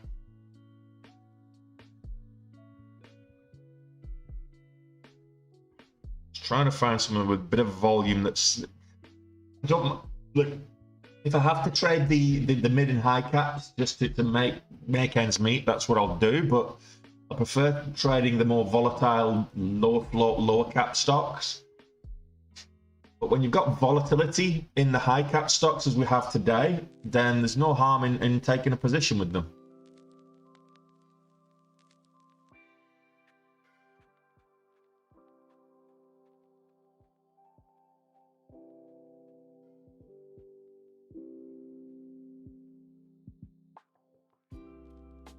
$60.60 rejected there again.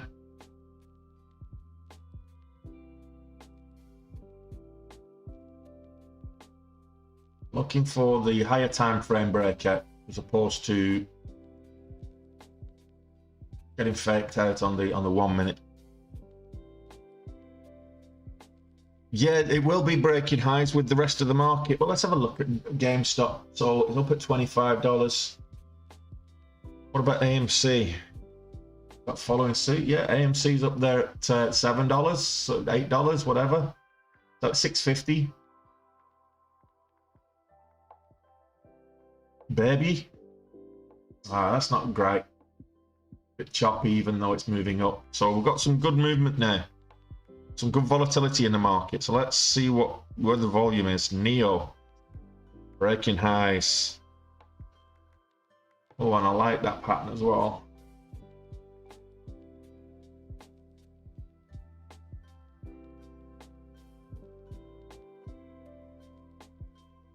Lucid.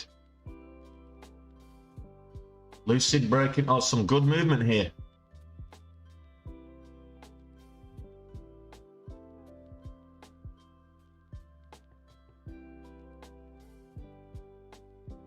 We're in for Lucid.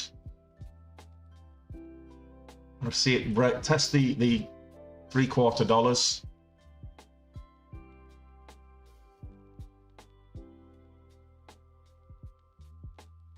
Lucid Motors.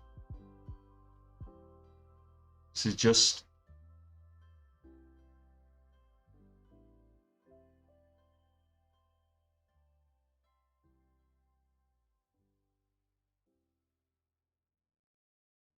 riding the momentum.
Getting a bit of a pullback on most of these moves up. Tesla's actually going for it.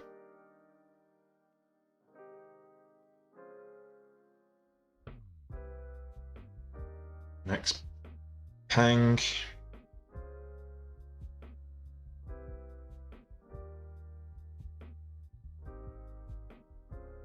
Up there at 760s. Today should be a good day to make money, guys. If it continues like this, we should all be making money. I hope you let me know in the chat how you getting on.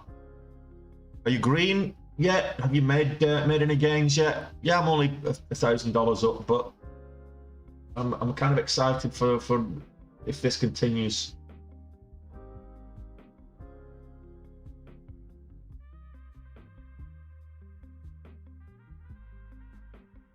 Oh, that's a trading halt. Let me know, are you green? Let me know in the chat. If you're trading, are you green? Are you red? Have you found stocks? Just what are you? Because I'd set my stop. I put a stop in place and it pulled back and stopped me out. And I put my stop at break even. Well, I put my stop at a penny above break even. So I got a penny slippage.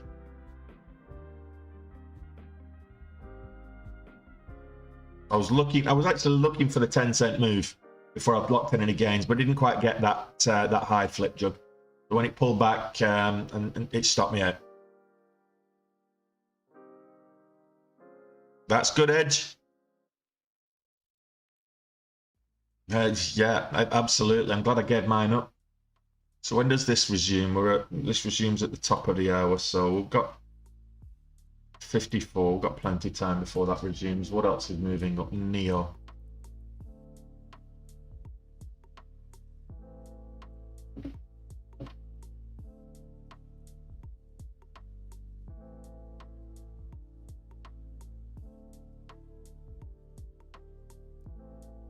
Not quite the volatility I want to go to take a big size, but looking strong enough. ARK Invest. Where's the volume?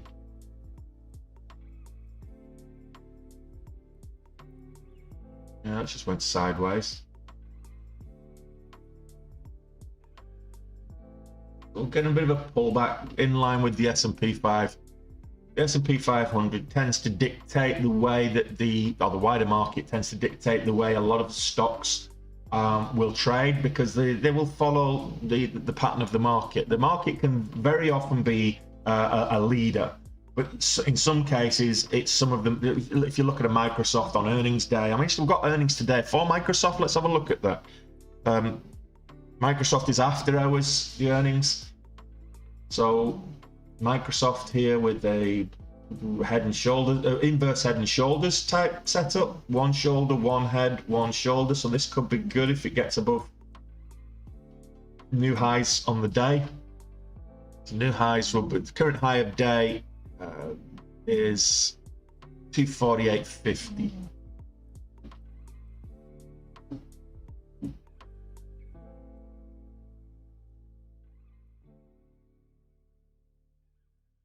Here you go there, Nightball.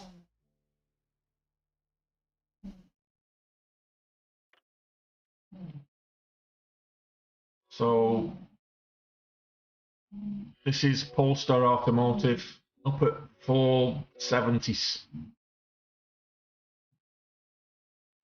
Had a big volume spike with this candle, big volume spike, but apart from that one, it's the volume's not great. It's kind of not a huge amount of volatility. 7 cents average true range, so not a huge amount of volatility. Neo's having a good time at the moment.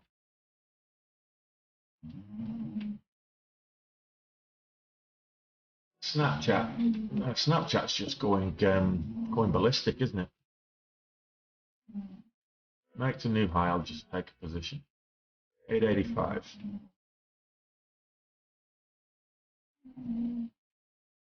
Current high of day is 884 and a half, or 885. Yeah, but you're just not going to get the volatility. You're not going to get the big moves. So you might get 1 or 2% there, J-Spec, where you'll get like 10, 15% on one of the larger caps. And there'll be a lower price with it, so you can buy more shares.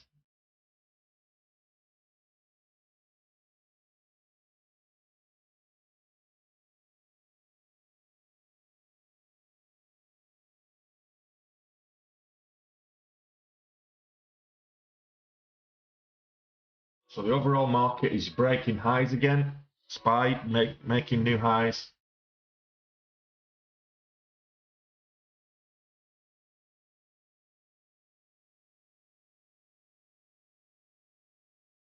Exactly, flip job. Well, there you go. If you're trading the leveraged market, the leveraged ETFs, you can get bigger gains. Yeah, absolutely. It's just giving you a bit more leverage without impacting your margin position. So you can actually, if you've got a margin account, you can actually take margin position. So I think the TQQQ is the Nasdaq times 3.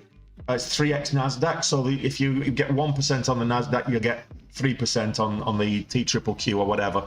And if you then take your own leverage with it, let's say you get a 5x leverage, you in effect can get, as opposed to just trading the Qs, you can get something like a 15% leverage. But then again, saying that, a 15% move on a 1% gain on the market is still not as good as a 25 or 30% move on something like a Snapchat. Well, Snapchat right now is 6% up.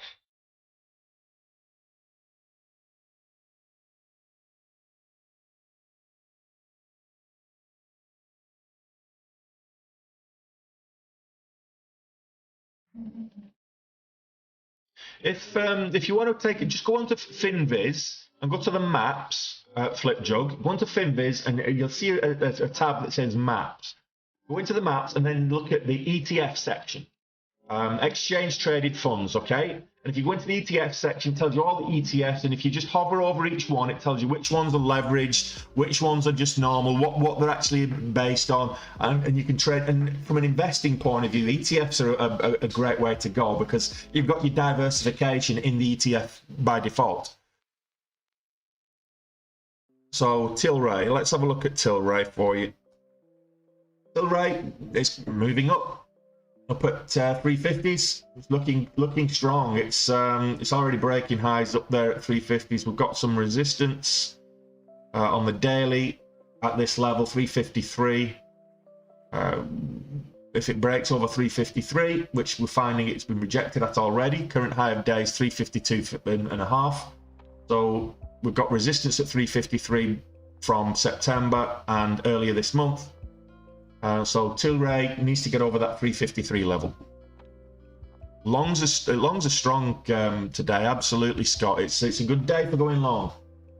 This is what it was like last year and the year before. This is what it was like every day, almost. The market was just breaking new highs every other day, and there was always stocks to trade. Hey, it's down there at 270s. It's up now 14% on the day.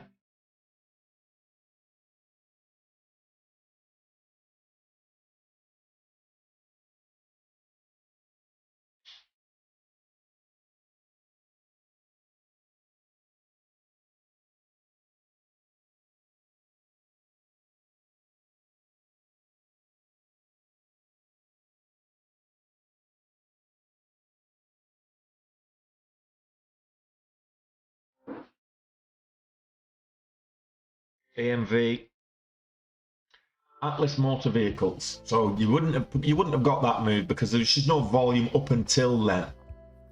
So you wouldn't have got that move, but this is due to resume in a little over a minute. Well, exactly a minute. But there's no volume here. 39,000 shares traded. It might be worth watching the resumption, but there's no trade here unless there's unless volume comes in.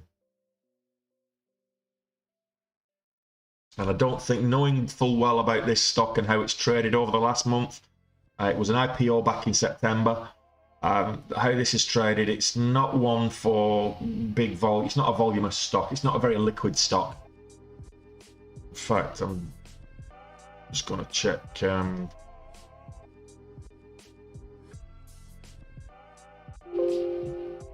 it's not shortable on CMEG, and it's limited. You need 110% leverage as well, so it's not something that I'm going to be looking at trading.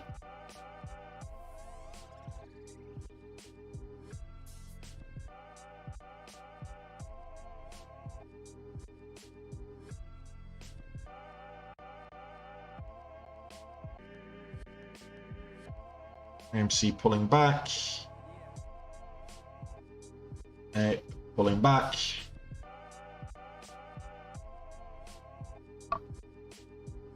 That's more. I'll trade that. Neo still making moves up. I spiked up briefly. Looking at maybe we're going to get some big movers today. That's the question.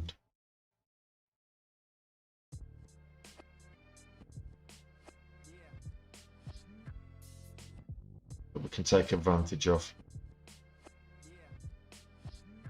Nvidia making new highs. I like Nvidia as a long bet.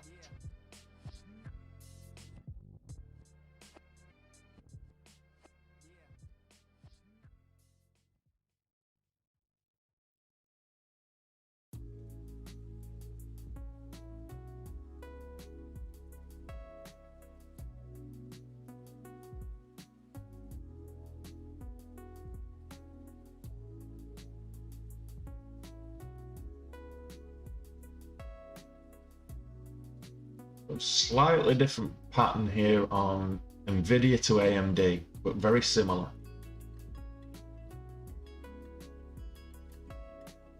Watching the two of them at the same time, comparison.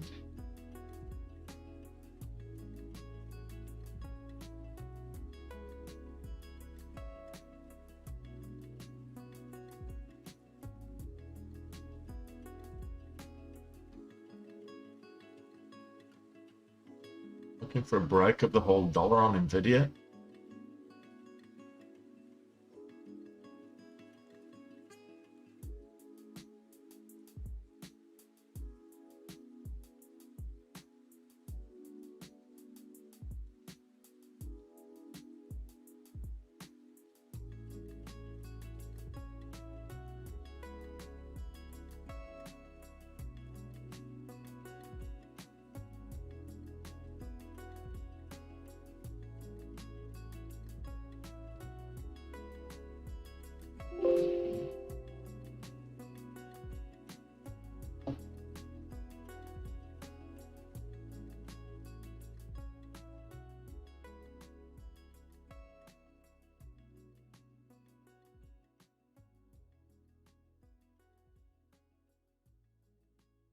Safe making a move up.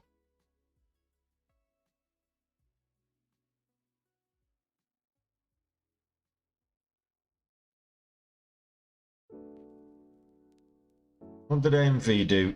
Did it resume? Yeah, bloody hell, that was a big gap up as well, from 15s up to 70s, a $2 gap up. 15.25 up to about 50. This resumed at what? 17.40. From like 15.20. So that's a good 220 gap up.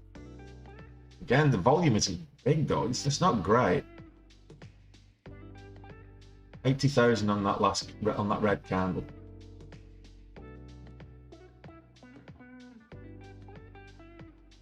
AMV moved up big.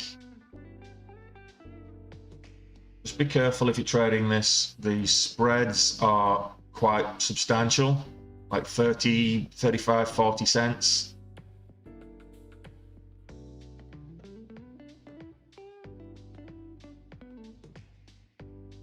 Yeah, so the spreads are quite big on that one. So that's another risk that you've got to take. If you've got to trade something like this, always look at the spreads. It's a low liquid stock, so it can move. The volatility can be it can be tempting, but you've got to factor in the fact that you're going to be not 30, 40, even 50 cents on the spread that can eat into any kind of move very, very, very quickly. And as soon as you take a position, you're going to be substantially down.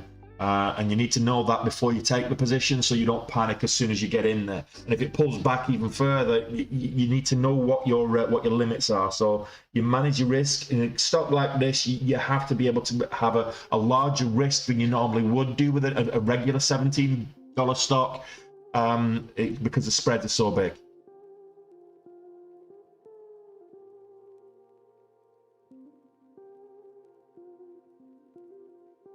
Let's go to sober safe. I'm just going to take a quick bio break. You guys watch that for a breakout.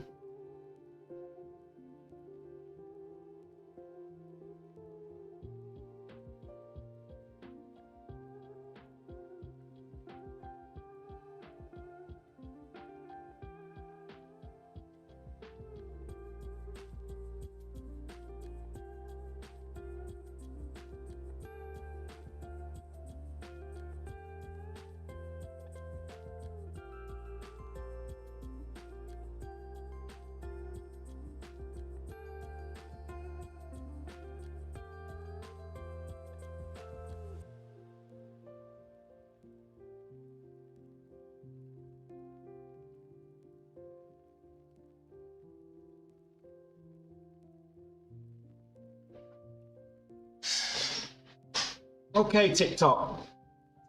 Where did we finish on the like count? Did we manage to feed the dog, or is she going to be disappointed today?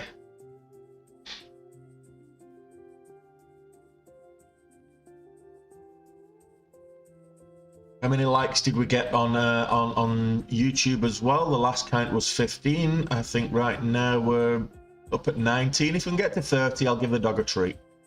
Get me to 30 on.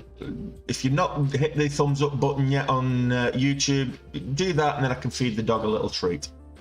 If you're on TikTok, let's get another 500 likes. Looking for the break here. So broke. Sober safe. Got in at 423. Move up.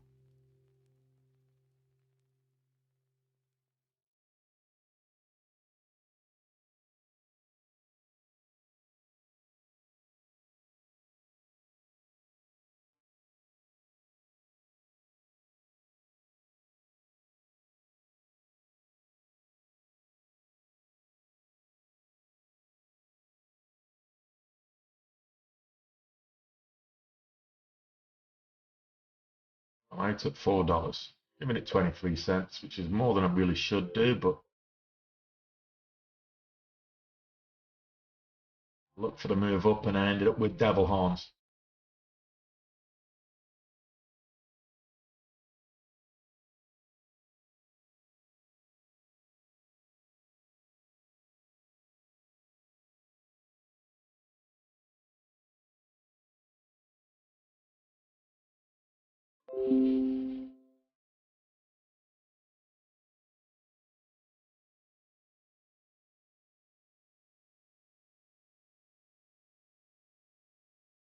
I got stopped out.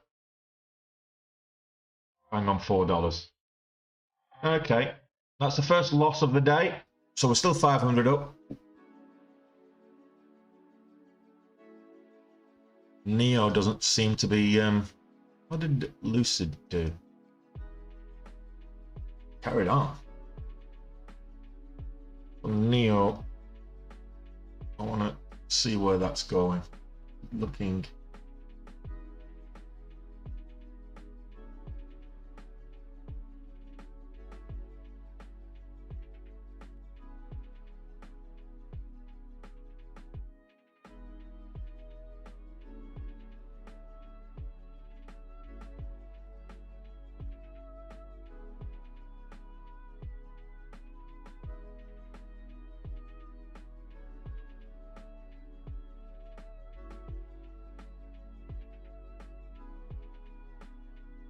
Looking for 35 on this.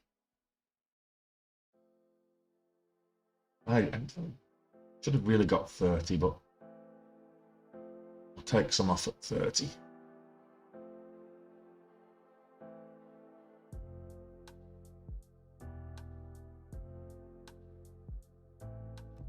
And 20 is my real. I'm only risking 4 cents on this.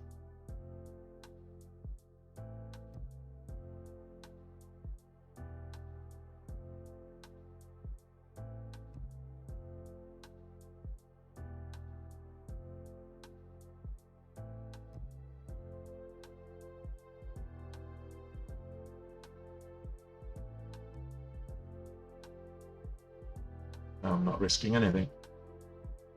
So just put a stop in it. 25.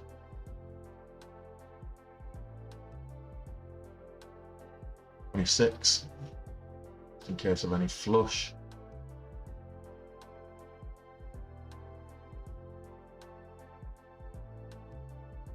Really want the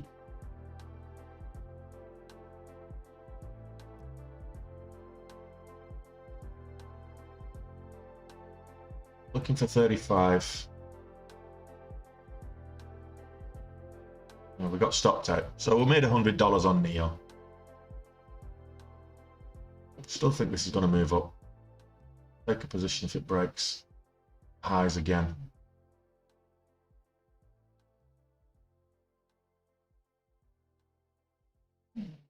Wider market, a little bit of a sell-off.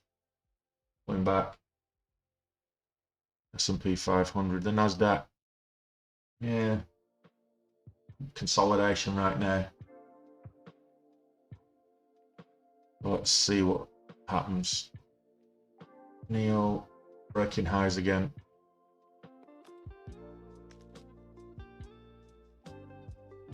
Shoot. Hangman is bullish pattern, bullish candle.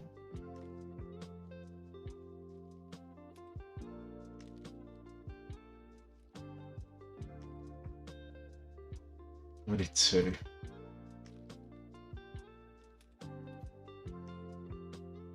Good stuff, operations, nice stuff. Good to see someone else making some profit. We've only made $600 so far today. It's a good day,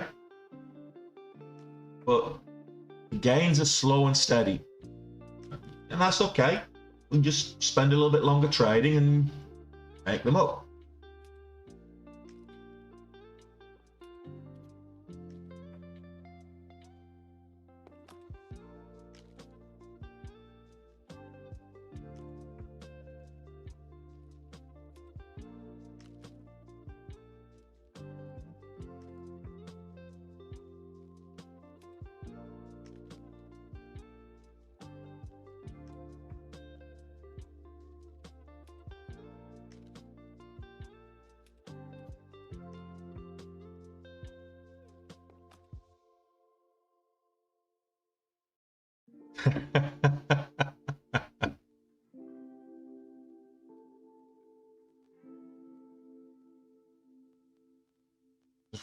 Just a little meme in the Day Trade with Tony Discord just made me giggle.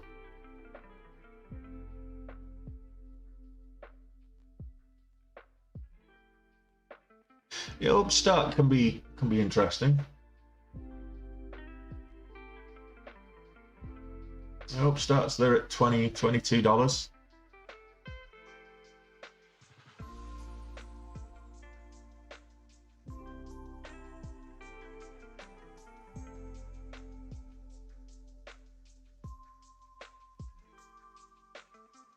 It's almost safe. We got in that double top and it's peaked out. So really we're looking at 407, 410 and it'll make a move back up, but it needs to get back over 410. And bounced on the 20 EMA.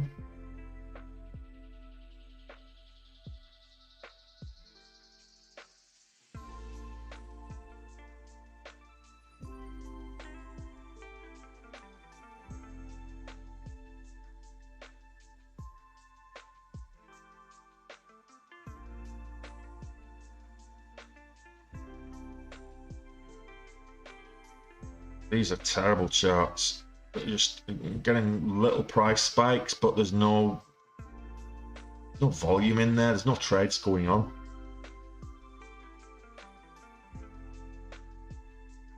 Snap breaking highs. Snapchat breaking highs.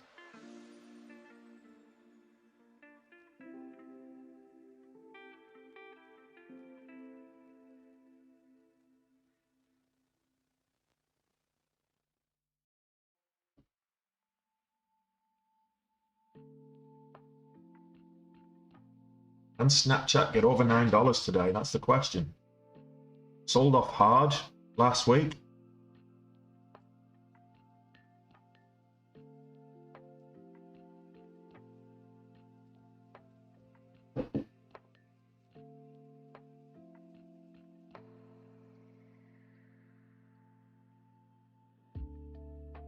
Yeah, it's moving up steady, Captain. Where am I seeing Nvidia makes a new high? On my Benzinga platform. When I'm seeing new highs. I saw Snapchat make it. So the signals, I've got price spikes, I've got highs of day, I've got volatility halts, all hitting me real time on my Benzinga platform. So that's where I'm seeing that, Arminio. I'll show you that in just give me about 5 minutes, and I'll show you my Benzinga platform. I just want to see whether this is going to be a profitable trade or whether it's not. So I've got effectively, I want to see this up testing $9.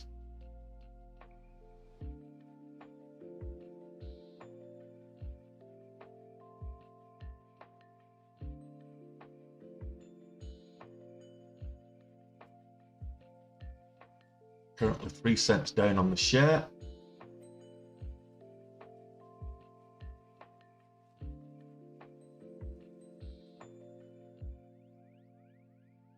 Ouch, my back. I'm definitely going to get a different chair because this one's just not giving me the posturepedic support that I need, I don't think. I'm not going to get a standing desk. It was suggested the other day I wanted to get a standing desk, and do you know what? If I get a standing desk, I'm just going to need to sit down. What am I going to do then?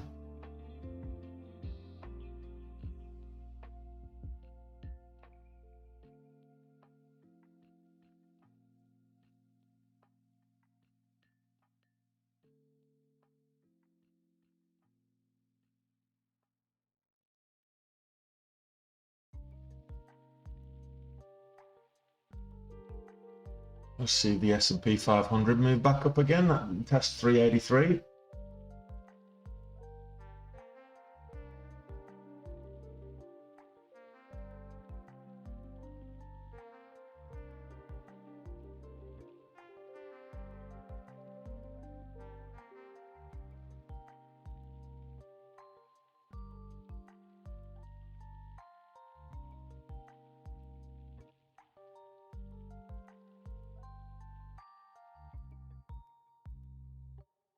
Can we break $9? That's the question here.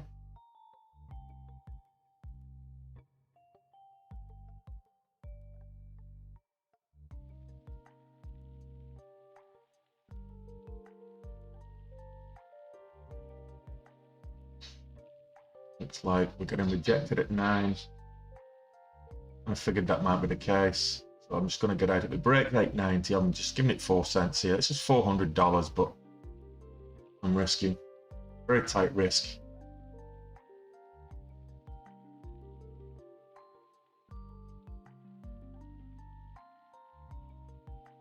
I don't like that shooting star.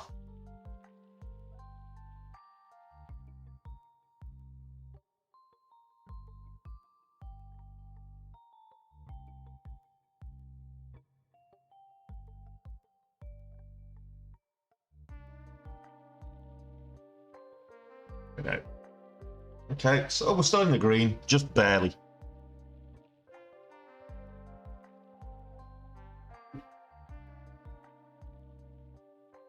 Yeah, well, I'll go for a walk with the dog later.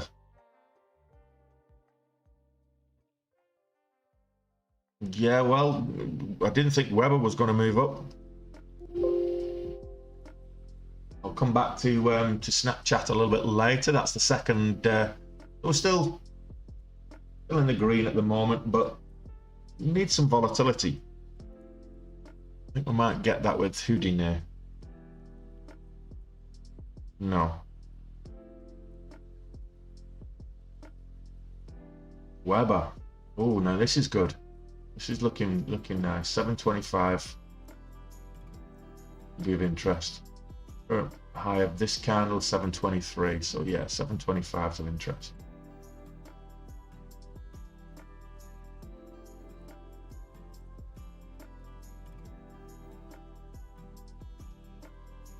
Whilst I'm not in a trade, I'll show you my, so for yourself there, Eminio, this is Benzinga, okay?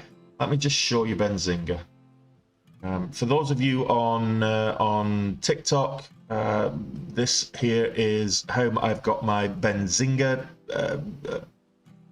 set up, and I'll show you guys on YouTube and Twitch the same thing. So this is currently how I've got my Benzinga scanner set up, okay? So on the top, the scanner on the top left is my gap scanner. So this tells me gaps based on previous day's closing, okay? This is my gap scanner. This is my momentum scanner, tells me what's moving over the last 15 minutes. This is my beta scanner, so I can actually switch between, you know, what time frames it is. I can look at the volume and etc. etc. Down here, I've got my signals, which has details price spikes. So you can see Netflix there. It tells me Netflix new highs. Here we've got various other things there. So price spikes up or down. Volatility halts, high of day, and then I've got my rolling news ticker here. So this is how I've got Benzinga set up. Now, if you want to check out Benzinga and try this out for yourself, it's real time, it's great. So AMD is just breaking new highs here. So I'm just going to take a quick look at AMD up at $61. Yeah, so we've got AMD making new highs, and let me just get back on to the stream. Check out either in the link tree on TikTok or in the description. It's Benzinga. It's what I use to find stocks to trade. It's what I use.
Got some good momentum out of that, maybe.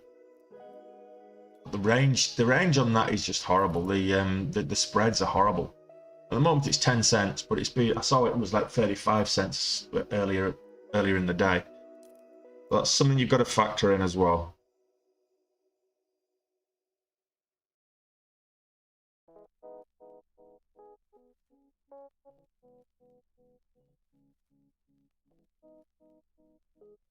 There's not enough volume in that one.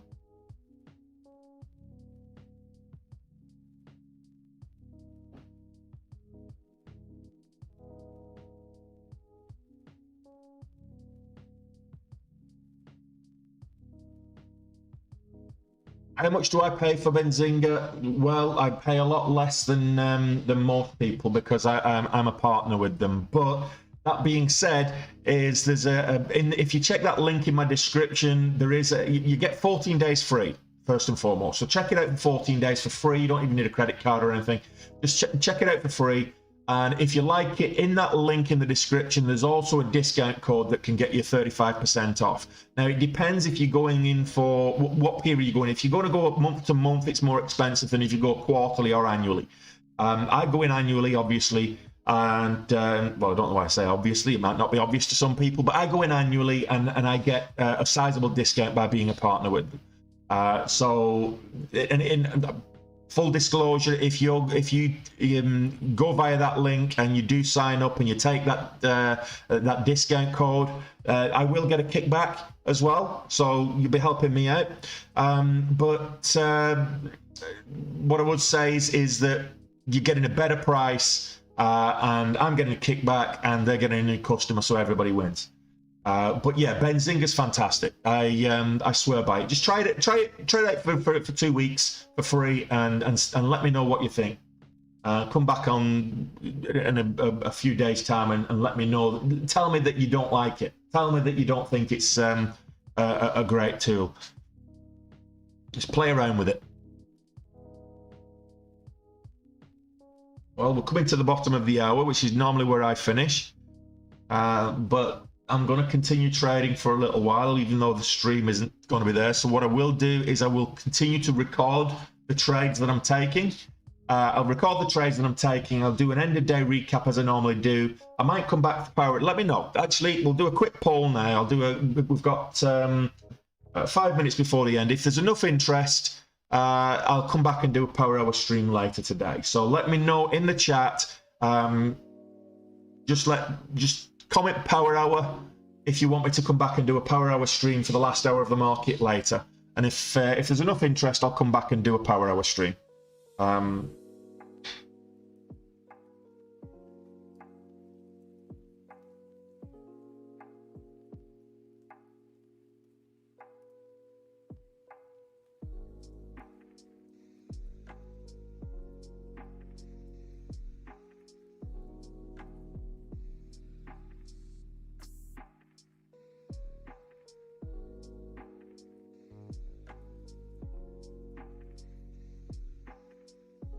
Okay, so there's a couple of people want the power hour. Well, Flip Jug, that's disappointing. You should be moving your social life around to accommodate me, buddy. You should know that. You're welcome to join on your mobile if you are, or come back and if I get enough interest and there's enough people attend tonight, I'll do another power hour stream later in the week as well. But yeah, if you want me to do a power hour stream, just let me know and I'll do one. We're kind of break even on the day at the moment. We were 1,000 up. We're break even at the moment. I'm pretty confident that we'll make some profits today. There's enough volatility in the market to take advantage of. It's just about making use of some of that volatility right now.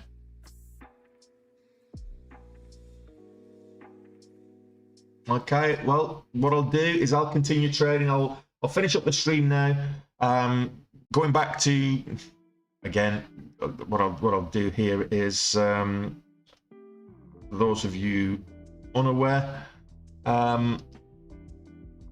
where's my OBS studio? So OBS, let's go back to this before I wrap up.